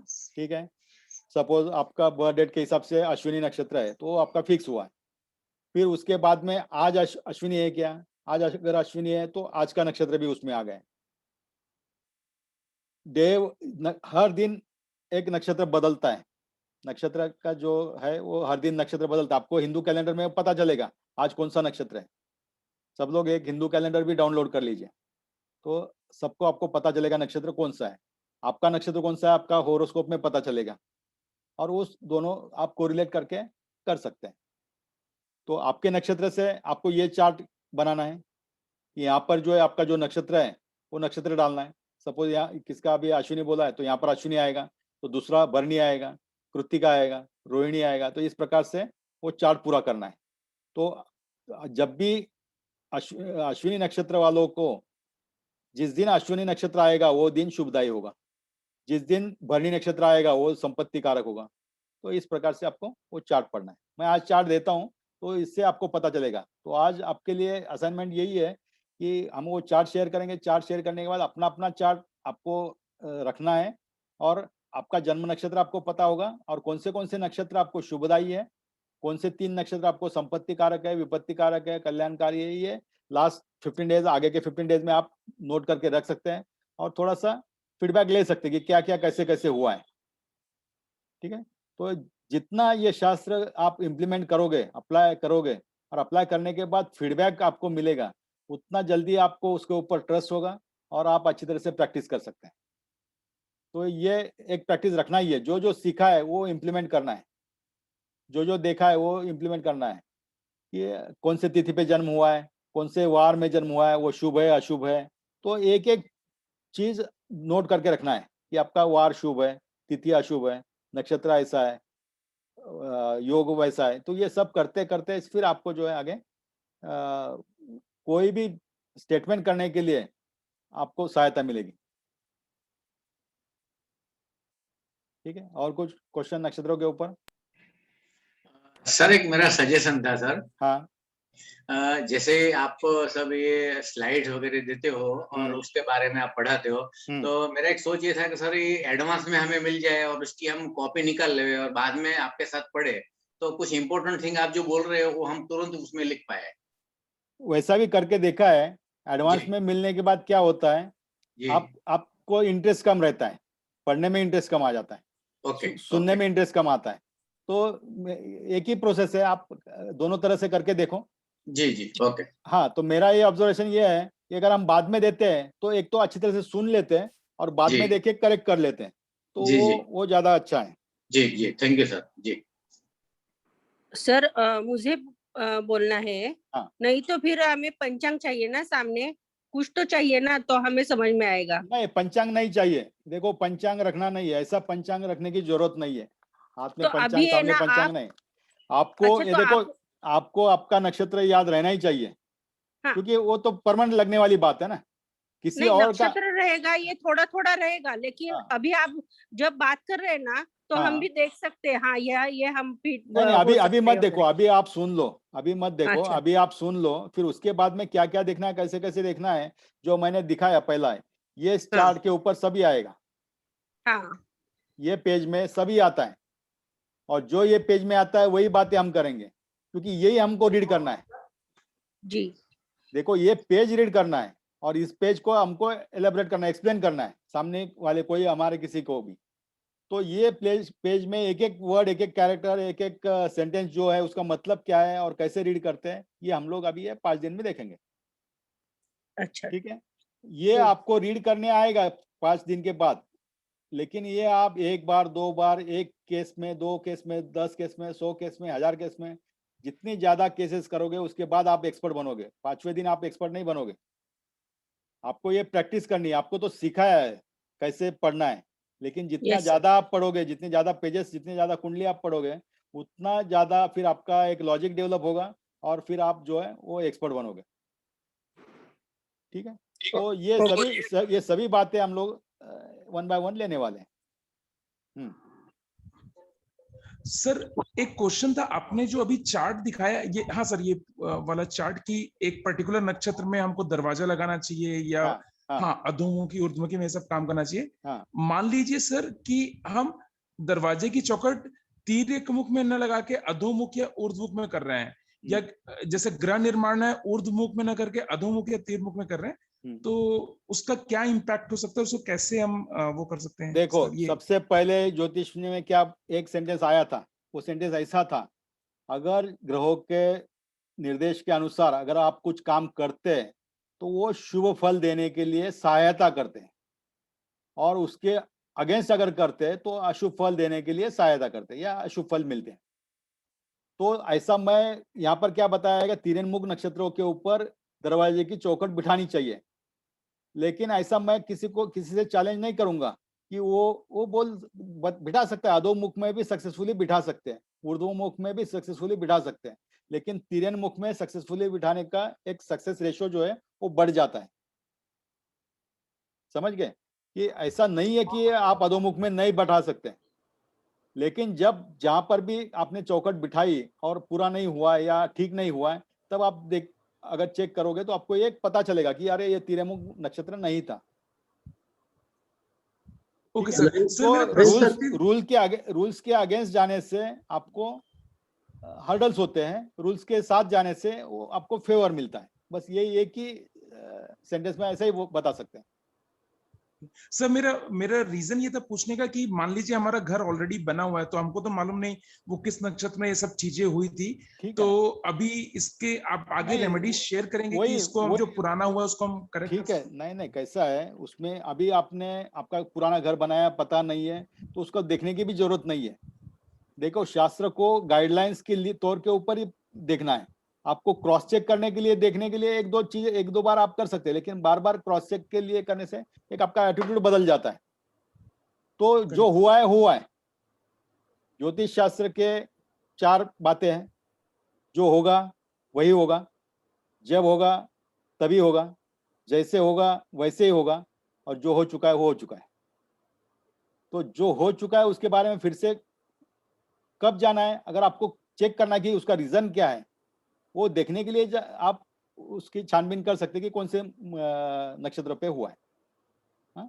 तो इसलिए इस प्रकार से आप सोचो, आगे करने का है तो अगर आप शास्त्र को मानते हैं, शास्त्र पे भरोसा है, तो आप तिरनमुख नक्षत्र पे ही करो। ठीक है, फिर तिरनमुख नक्षत्र नहीं है लेकिन आज करना है तो आप केयरफुली करो, क्योंकि उसमें सक्सेस के चांसेस कम है या फिर हर्डल्स ज्यादा आने वाले हैं। आप केयरफुली रहोगे तो कुछ हर्डल भी नहीं आएगा। समझ गए, शास्त्र का ऐसा 2 तरीके से यूज हो रहा है। एक तिरनमुख नक्षत्रों पे करना चाहिए, लेकिन नहीं मुझे कल जाना है, बाहर गांव जाना है, 1 महीना नहीं है, तो क्या करते हैं, आज तो तिरनमुख नक्षत्र नहीं है, ठीक है, लेकिन शास्त्र क्या कहता है, तिरनमुख नक्षत्रों पे करने से आपको सफलता मिलने के आसार ज्यादा है। इसका मतलब है आपको हर्डल आ सकते हैं, तो आप केयरफुली कर लो। केयरफुली करने से आपको हर्डल भी नहीं आएगा और काम भी पूरा हो जाएगा। तो इस तरीके से आपको शास्त्र का आधार लेना है। ठीक है नरेंद्र सर, इससे पीछे वाली जो स्लाइड है उस पर एक बार, हाँ उसमें था ना, नहीं उसमें था आर्द्र नक्षत्र में से पुत्र प्राप्ति, उसमें अलग अलग लिखा हुआ था ना वाला।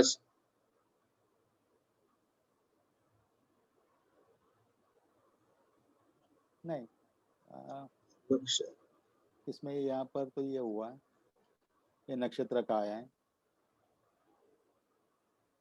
हाँ इसमें ये ना, ये अगला वाला था, मैं पुत्र प्राप्ति का था, और इससे नेक्स्ट है शायद दूसरा था। हाँ, जैसे ये वाला, जैसे इसमें मैंने कभी प्रैक्टिकली, जैसे मेरे भी 22 मार्च को बेटा हुआ, तो वो आर्द्रा नक्षत्र में हुआ, और उस टाइम पे 3 बच्चे हुए और तीनों पुत्र थे, है ना, हॉस्पिटल में तो ये हुआ एक प्रैक्टिकल अप्रोच, है ना। तो अभी मैं यही चेक कर रहा था, तो ऐसा ये फिक्स है क्या आर्द्र नक्षत्र में पुत्री नहीं, ऐसा नहीं है, ऐसा कितने गर्ल्स मेरे पास आए जिनका आर्द्र नक्षत्र है, ऐसा नहीं है। इसका फिर कितना इसका एक्यूरेसी मानेंगे? अभी एक्यूरेसी ये एक प्रेडिक्टिव साइंस है, इसमें बहुत सारे परम्यूटेशन कॉम्बिनेशंस है, बराबर है। आर्द्रा नक्षत्र एक कैरेक्टर है कि जहां पर पुत्र की चांसेस ज्यादा है, और ये ग्रह नक्षत्र, ये जो चार्ट है ये ग्रह नक्षत्र और नक्षत्र फल है। तो ग्रह नक्षत्र जहां पर भी वो हॉस्पिटल रहेगा वहां का, या आप जहां पर रहते हैं वो घर का, उसका वो भी नक्षत्र आप निकाल के देख सकते हैं। तो इस प्रकार से वो एक चांसेस है। ठीक है, मतलब जगह का भी नक्षत्र होता है। हाँ जगह का भी नक्षत्र होता है ना, चांसेस जितने ज्यादा, जितने ज्यादा चांसेस एक साथ आते हैं तो उसको फिर वो रिजल्ट में आप कन्वर्ट कर सकते हैं। ओके। हाँ, क्या कह रहे हैं मैडम? ये उत्तर श्रवण नक्षत्र यहाँ तो मृत्यु दिया है तो हाँ, वो भी फिर वो लागू हो जाएगा ना? हाँ, तो लेकिन मृत्यु की शक्यता बढ़ेगी। हाँ, देखो, मृत्यु होना और मृत्यु तक जाना एक ही बात है ना, तो हो सकता है ना, ऐसे ही दिया है ना ये। देखो, इसीलिए यहाँ पर जो है क्लियर दिया है, कोई ऐसा साइंस नहीं है, नहीं है कोई ऐसा इतना परफेक्ट स्पेसिफिक देने वाला स्टेटमेंट करने के लिए उसको बहुत सारे हजारों साल लगते हैं और एक हजारों लाखों केसेस से वो रूल बन जाता है। तो इन्होंने जब रूल बनाया है तो वो कुछ सोच के ही बनाया होगा, और मैं तो ये बिलीव करता हूँ जो जो लिखा है वो वैसे होगा ही, आज नहीं तो कल, कभी थोड़ा देर, किसी के बारे में देर से हो सकता है, किसी के बारे में बहुत जल्दी वो अनुभव आ सकता है, लेकिन जो दिया है वैसी पॉसिबिलिटी ज्यादा है। ठीक है, और कुछ? Sir, when we see nakshatra of that moon, वो उस दिन का means if I am checking आज के लिए, कल के लिए अच्छा है कि नहीं वगैरह, तो मून चेंजेस राशि आफ्टर 2.5 days और समथिंग। तो एक दिन में ऐसे 2 हो सकता है ना मून का, तो विच वन टू कंसिडर? देखो, नक्षत्र कल भी एक हो सकता है, आज भी दूसरा हो सकता है ना, नक्षत्र तो बदल जाता है ना। आप देखो, एक मिनट, अगर आपके पास हिंदू कैलेंडर है तो आप ओपन कर लो, उसमें आपको क्लियर पता चलेगा आज का नक्षत्र कहाँ तक है। ठीक है, आज का जो नक्षत्र है वो नक्षत्र है भरणी है अप टू 5:21 PM। ठीक है, एक दिन पीछे जाओगे तो अश्विनी है, कल 2:17 तक अश्विनी था, मीन्स कल 2:17 के बाद भरणी लगा, आज 5:21 तक भरणी है। ठीक है, अश्विनी, भरणी, कृतिका, ये एक ही मून के अंदर आ रहा है क्योंकि राशि तो एक ही है ना। यस। तो इसलिए जो है वो नॉर्मली एक दिन में एक नक्षत्र बदल जाता है, कभी कभी 2 नक्षत्र आते हैं ना। हाँ, तो like which one morning to consider that time? तो नहीं, वो तो अकॉर्डिंग टू टाइम पीरियड। अभी हम लोग देख रहे हैं, तो अभी हम लोग जो देख रहे हैं तो आज 5:21 तक जो है वो भरनी है, तो हम 6 बजे अगर बात करते हैं तो भरनी की जगह पे कृतिका आएगा, थर्ड आ जाएगा। Okay, yes. अभी मुझे पता चला कि भरनी नक्षत्र और मेरा भी नक्षत्र भरनी है, तो ये जो लेक्चर सही समय पे मुझे मिला, क्योंकि प्लानिंग तो कुछ नहीं था, लेकिन फिर भी मेरा भी नक्षत्र भरनी है और आज ही मैं वो लेक्चर रन कर रहा हूँ, कोर्स रन कर रहा हूँ, तो इसका मतलब है जन्म नक्षत्र के ऊपर ही है, तो ये मेरे लिए भी अच्छा है क्योंकि जन्म नक्षत्र का परिणाम जो है वो शुभदायी है। Okay, understood sir, thank you. इस प्रकार से आप जो देख सकते हैं कि अपने लिए और हर एक चीज के लिए आप जो है इसका इस्तेमाल कर सकते हैं, हर एक क्लाइंट के लिए, चाहे जरूरी हो ना हो, फिर भी एक पॉइंट आप निकाल के रख सकते हैं। ठीक है, हाँ, और कौन, किसने हैंड रेज सर एक क्वेश्चन मेरा भी था। पूछो। सर अगर जन्म नक्षत्र हमारा ऑस्पिशियस नहीं है, अच्छा नहीं है, तो हमें उसको ही फॉलो करना चाहिए या हम फिर उस केस में हमें अपने नक्षत्र के हिसाब से चलना चाहिए या नहीं चलना चाहिए? देखो, नहीं, उस नक्षत्र के साथ ही चलना चाहिए, अच्छा है बुरा है जैसा है वैसे हम लोगों में मिला है और हमने लिया है, उसको हम बदल नहीं सकते। ठीक है, तो समझ लिया है, समझ में आ गया आपका कि आपका नक्षत्र अच्छा नहीं है, ये आपका स्ट्रेंथ हुआ है, अगर नहीं समझे तो वो वीकनेस हुआ है। तो इस प्रकार से आपको आपका स्ट्रेंथ और वीकनेस दोनों जानने से वो आगे अच्छा रहता है ना, सफलता मिलती है। ओके, तो इस प्रकार से जो भी है वो आपको समझना है। ये देखो, सभी को सभी चीज अच्छी नहीं मिलती है, ये ज्योतिष शास्त्र में आप आगे चल के देखेंगे, और सभी को सभी चीज अच्छी नहीं मिल सकती है क्योंकि पूरे वो 360 इसमें वो डिस्ट्रीब्यूट किया गया है, डिस्ट्रीब्यूट करने के लिए उतना ही है। सपोज एक मेरे पास 300 रुपए है और 15 लोगों में देना है, तो मैं किसी को 1 रुपया दे सकता हूँ, किसी को 25 भी दे सकता हूँ। ओके, हाँ, तो इस प्रकार से जो है, जो मिला है, क्या मिला है वो आपको देखना है, और क्या नहीं मिला है वो भी समझना है, उसके हिसाब से आप अपना स्ट्रेंथ और वीकनेस जो है वो समझ सकते हैं। यस सर, एक क्वेश्चन था सर, अभी आपने नक्षत्र, लग्न और उनके चरण वाला जो चार्ट एक्सप्लेन किया था, एक बार उसे फिर से एक्सप्लेन कर दीजिए प्लीज। ये देखो, नक्षत्र जो शुरुआत है, 1 नंबर का नक्षत्र है अश्विनी, यहाँ से हम लोग शुरू करते हैं, ठीक है। ये अश्विनी है, ये नक्षत्र है। हाँ, नक्षत्र हमने क्या कहा था, एक तारों का समूह है, तो उसको नाम दिया है अश्विनी, और उस समूह को फिर से 4 डिवीजन में डिवाइड किया गया है, 1 2 3 4। हाँ, अश्विनी नक्षत्र, फर्स्ट चरण, सेकंड चरण, थर्ड चरण, फोर्थ चरण, first division, second division, third division, fourth division. Ashwini नक्षत्र के बाद आता है भरणी नक्षत्र, उसके भी 4 डिवीजन है। तो यहाँ पर हमने क्या किया है, 5 6 7 8 9, 7 8 ये भरणी के, और 9 इसीलिए क्योंकि इसमें क्या किया है कि राशि कंसिडर किया है। ये एक राशि में 9 चरण होते हैं टोटल, एक राशि में 9 चरण होते हैं। तो यहाँ पर अश्विनी से शुरुआत हुआ है, इसीलिए पूरे 2 नक्षत्र मिले और तीसरे नक्षत्र का 1 चरण आया है। अभी टॉरस में क्या हुआ है, कृतिका का 3 बचे हुए 3 जी, हाँ 1 2 3 3 नक्षत्र आ गए, रोहिणी के 4 आ गए और मृगा के 2 ही आए, क्योंकि राशि केवल 9 चरणों से बनती है और नक्षत्र 4 चरणों का बनता है। ओके, समझ गए। फिर उसके बाद आगे जेमिनी में क्या हुआ है, मृगा के 2 चरण आ गए, 2 डिवीजन आ गए, मृगा नक्षत्र के 2 डिवीजन आए, और आद्रा पूरा आया है, और पुनर्वसु के 3 आया है। अभी देखो, एक चीज हमने पहले भी कही थी कि हर एक नक्षत्र का एक प्रभाव होता है, उसका एक कैरेक्टरिस्टिक होता है। अश्विनी यहाँ पर पूरा आया है तो अश्विनी का पूरा प्रभाव रहेगा। यहाँ पर कृत्तिका का 1 ही चरण आया है, तो कृत्तिका का इन्वॉल्वमेंट कितना है, 25% ओनली। यस, तो कृत्तिका का जो भी स्वभाव है, जो भी कैरेक्टरिस्टिक है, उसका केवल 25% ही एरिस में दिखाई देगा और 75% आपको टॉरस में दिखाई देगा। जब आप माइन्यूट लेवल पे जाते हैं तो आपको ये और अच्छी तरह से क्लियर होता है। जैसे आप राशि को देखोगे तो 360 डिग्री है, तो ये आप ऐसा समझ लो, ये 30 डिग्री का वाला एक है, तो यहाँ से आप देखोगे तो आपको 30 डिग्री के 12 भाग दिखाई दे रहे हैं। लेकिन एक नक्षत्र से आप देखोगे तो 13 डिग्री 20 सेकंड का, 20 मिनट्स का है, और नक्षत्रों के चरण में जब जाओगे तो अभी और कम हो गए। तो इस प्रकार से जो है आप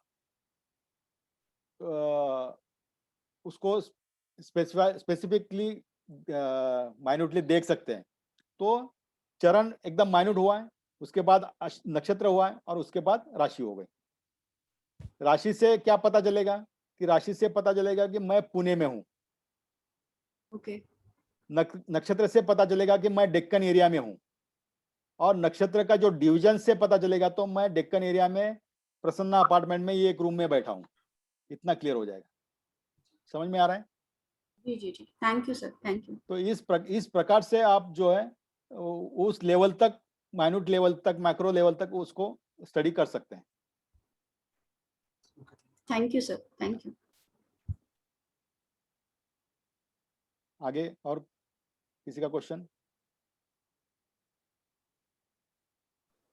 सर, इसमें भी आपने कहा ना कि जैसे किसी का मान लो रोहिणी का 4था नक्षत्र है, तो उसमें जैसे आपने बताया उसमें एक पहले ही चरण आया था अभी, तो उसमें दूसरे का भी प्रभाव होगा, तो वो समझ में नहीं आई चीज मुझे। ये देखो, रोहिणी के 4 चरण है जी, और रोहिणी का पूरा प्रभाव कौन सी राशि पे है?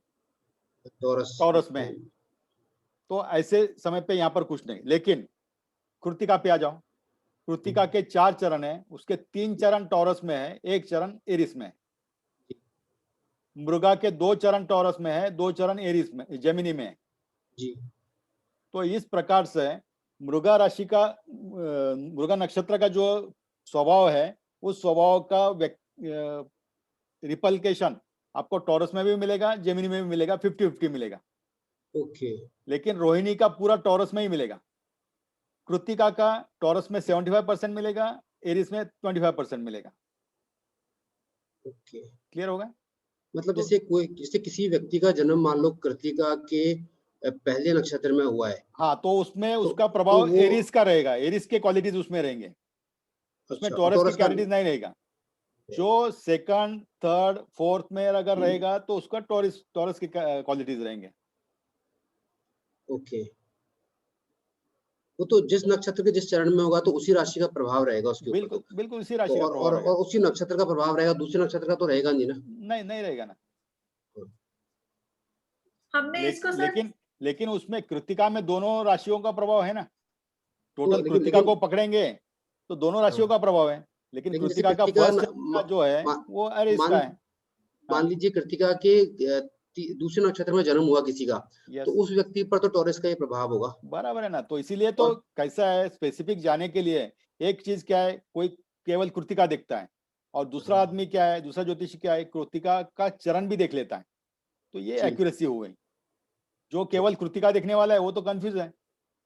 ये कृतिका के अगर कोई पहले नक्षत्र में पहले उसमें पैदा हो गया चरण में, तो वो तो एरिस ही रहेगा, उसको प्रभाव पूरा एरिस का ही मिलेगा ना। सपोज चरण ही पता नहीं आपको, सिर्फ हाँ, फिर तो कंफ्यूजन है। हाँ, वही मैं बता रहा हूँ। तो इसीलिए डिटेल में जाना है। पहले तो नक्षत्र देखना है, फिर नक्षत्र का कौन सा चरण है वो भी देखना है। सर जन्म नक्षत्र इज लग्न नक्षत्र और मून नक्षत्र। जन्म नक्षत्र लग्न नक्षत्र, हाँ इज लग्न नक्षत्र ना। जन्म नक्षत्र इज चंद्र मून नक्षत्र। ओके, लग्न नक्षत्र अलग हो सकता है। लग्न अलग होगा तो नक्षत्र भी अलग होगा।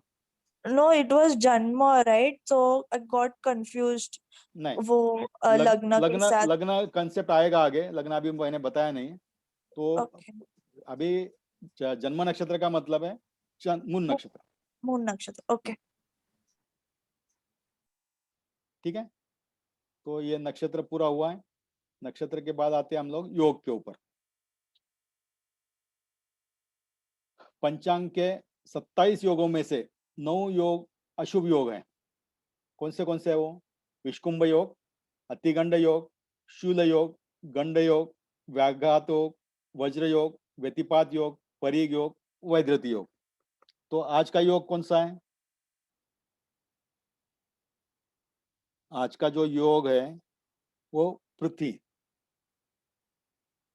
तो ये तो शुभ में आ गया। कल का भी अशुभ है।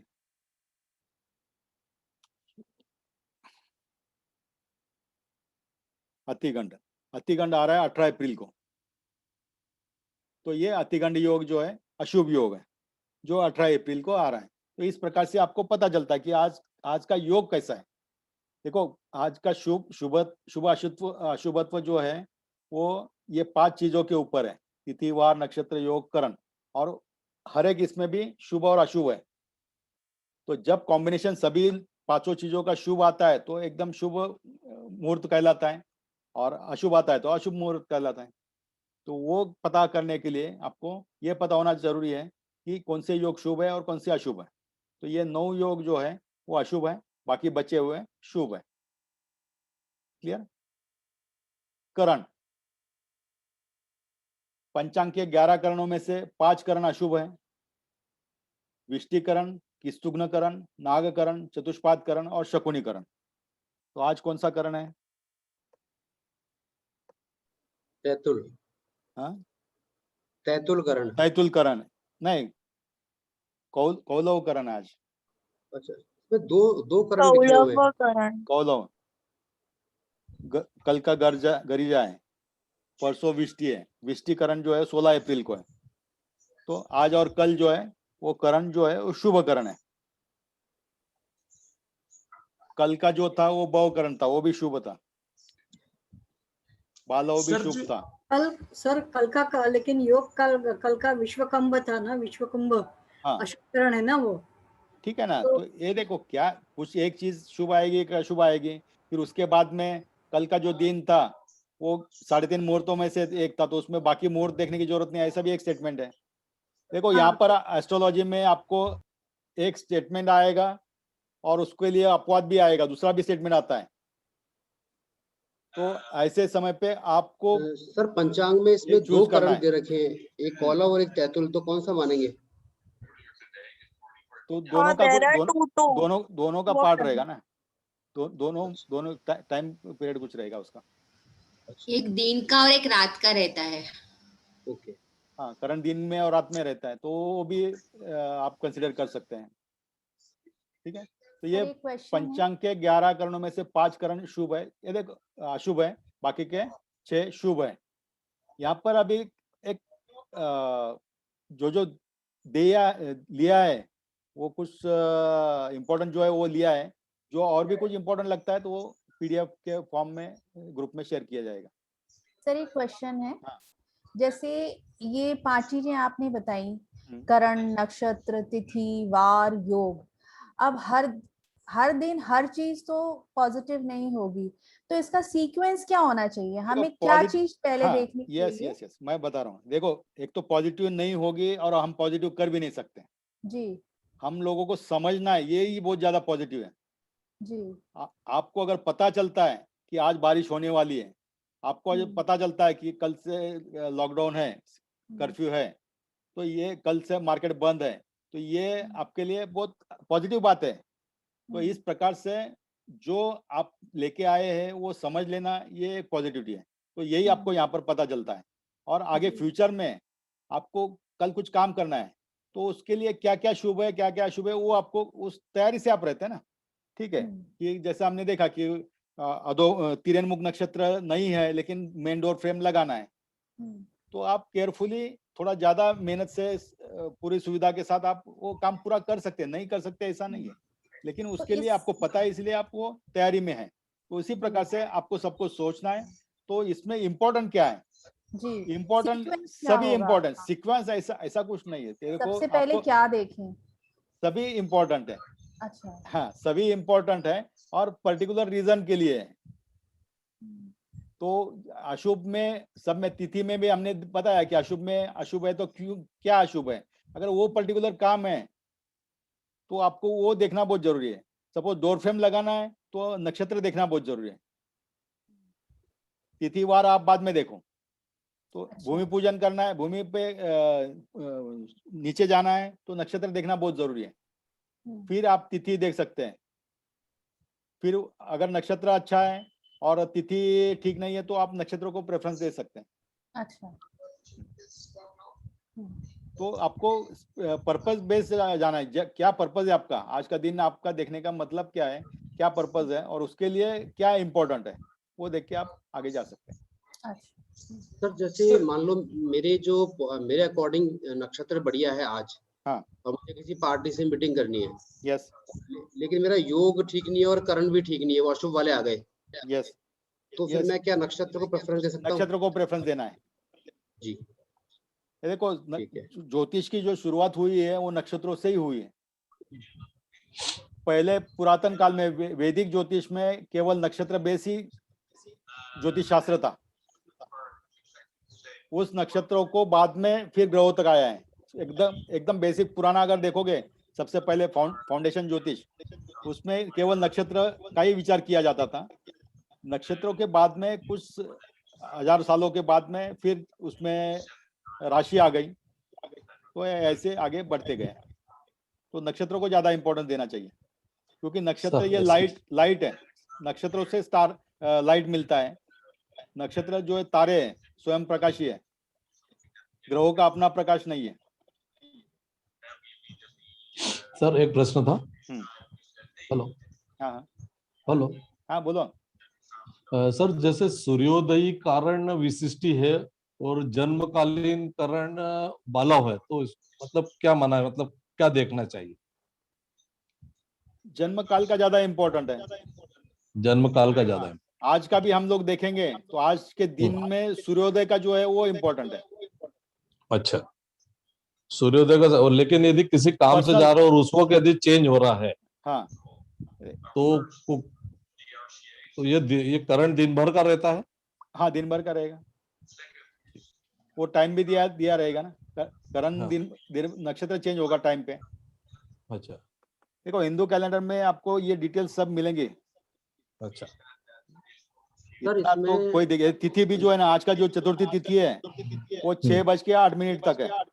हाँ, नक्षत्र जो है, सॉरी मैं आगे चला गया। आज का तिथि जो है, द्वितीय तिथि जो है, वो दोपहर में 12:47 तक ही था। हाँ, नक्षत्र जो है 5:21 तक है। योग अप टू 4:12 तक है, और करण जो है 12:47 तक है। तो सभी के समय अलग अलग है। हाँ, समय अलग अलग है। तो सर जैसे करण कितने घंटे का होता है, या जैसे ये सब चीजें अलग अलग? हाँ, योग कितने घंटे का? नहीं, वो थोड़ा देखना पड़ेगा एग्जैक्ट क्या है, क्योंकि इतना तो कभी ये नहीं किया है। अच्छा। लेकिन एक दिन में एक नक्षत्र बदलता है। करण 11 है, तो वो थोड़ा 2 दिन तक होता रहेगा। हाँ। योग भी 27 है, वो भी एक दिन में बदलेगा। हाँ। तो इस तरह से आपको देखना है। और दूसरा जो है, इसमें अभी एक इम्पोर्टेंट बात ऐसी है, जब भी चेंजिंग समय रहता है, संधि काल जो कहते हैं, वो संधि काल थोड़ा सा अवॉइड करना है।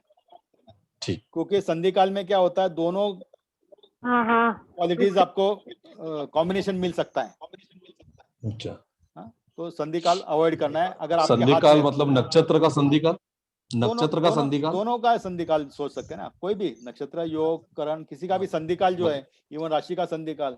अच्छा, सभी का संधि। हाँ, तो वो क्योंकि उसमें दोनों क्वालिटीज आएंगे ना।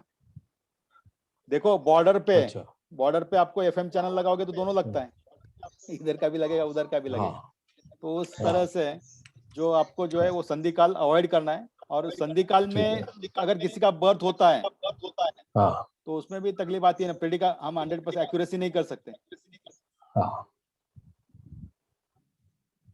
पर एक छोटा सा कंफ्यूजन है। जो करण जैसे बताया आपने, आज 12:47 तक था, यानी वो दोपहर के 12:47 हुआ। उसके बाद दूसरा करण लिखा है 33, उसके आगे लिखा हुआ है 26/6/18। तो ये 26 क्या हुआ? 26 का मतलब है रात में 24 के बाद 2 घंटे। ओके। हाँ। सर एक और चीज कि सर जो नक्षत्र है वो आपके लोकेशन पे अलग है, मेरे पे अलग है, US में अलग होगा। अलग अलग लोकेशन पे नक्षत्र, कारण, योग सब बदल जाएंगे। तो हम जो भी करेंगे उस पर्टिकुलर जगह का, जिस भी पर्टिकुलर जगह में हम कंस्ट्रक्शन कर रहे हैं, एस्ट्रोलॉजी कर रहे हैं, वहां का हमको लेना पड़ेगा। वहां का लेना पड़ेगा, बराबर।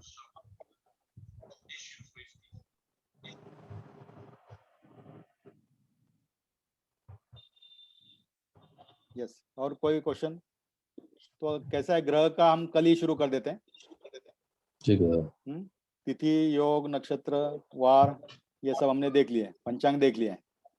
तो इसको ये स्लाइड्स में शेयर कर देता हूँ, आप अभी इसको 2-4 बार पढ़ लीजिए। इसके अलावा जो भी इंफॉर्मेशन मिलती है वो भी आप कलेक्ट करना है।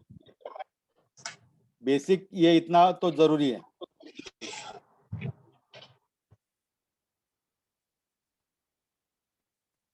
ओके। ठीक है, और कुछ क्वेश्चंस?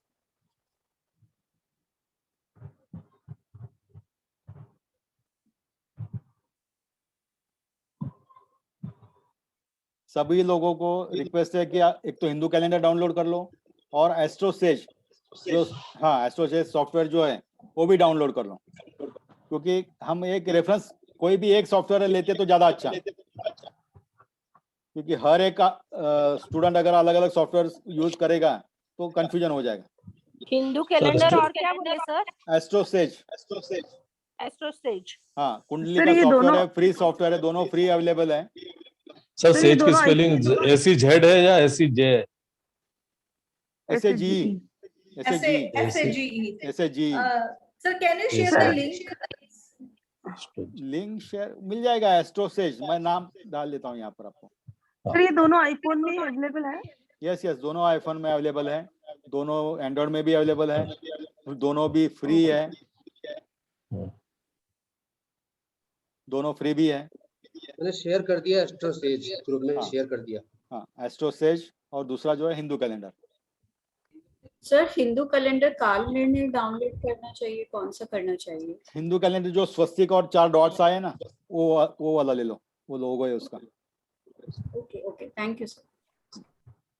और एस्ट्रोसेज में होरोस्कोप का प्लेन डायल है।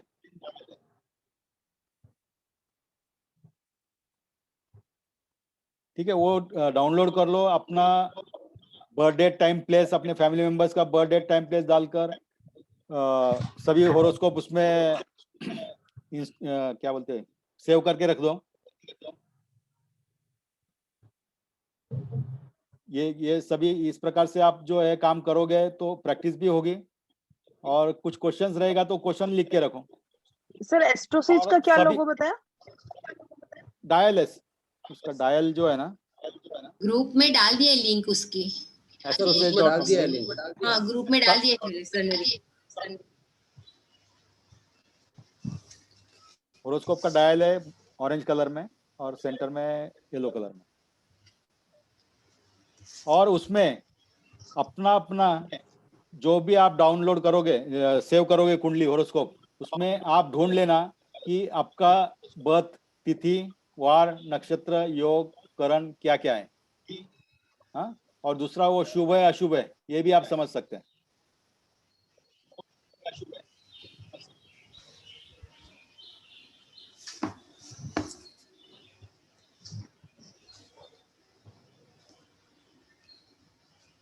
ठीक है, और कोई क्वेश्चंस?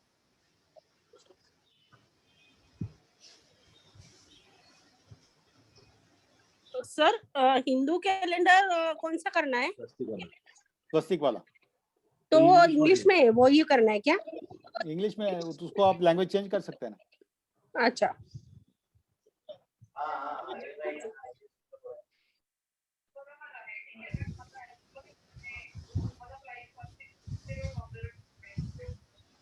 ठीक है, तो हम रुकेंगे आज यहाँ पर।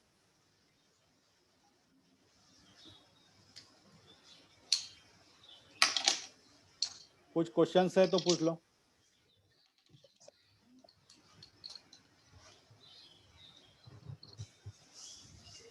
सर आज के सेशन का रिकॉर्डिंग अवेलेबल होगा, क्योंकि एक्चुअली मेरा ऑफिस भी चल रहा है तो मैं कुछ टाइम पे फोकस नहीं कर पाया।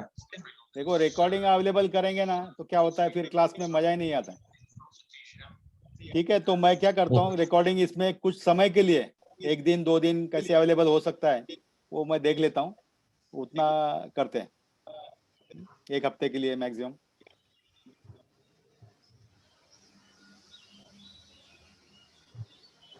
और ये सब जो है शेयरिंग्स आपके लिए रखना है, क्योंकि पीडीएफ आएगा नहीं तो कल जाके वायरल कर दोगे, ऐसा नहीं करना है। आपके स्टडी के लिए आप उसका यूज कर सकते हैं।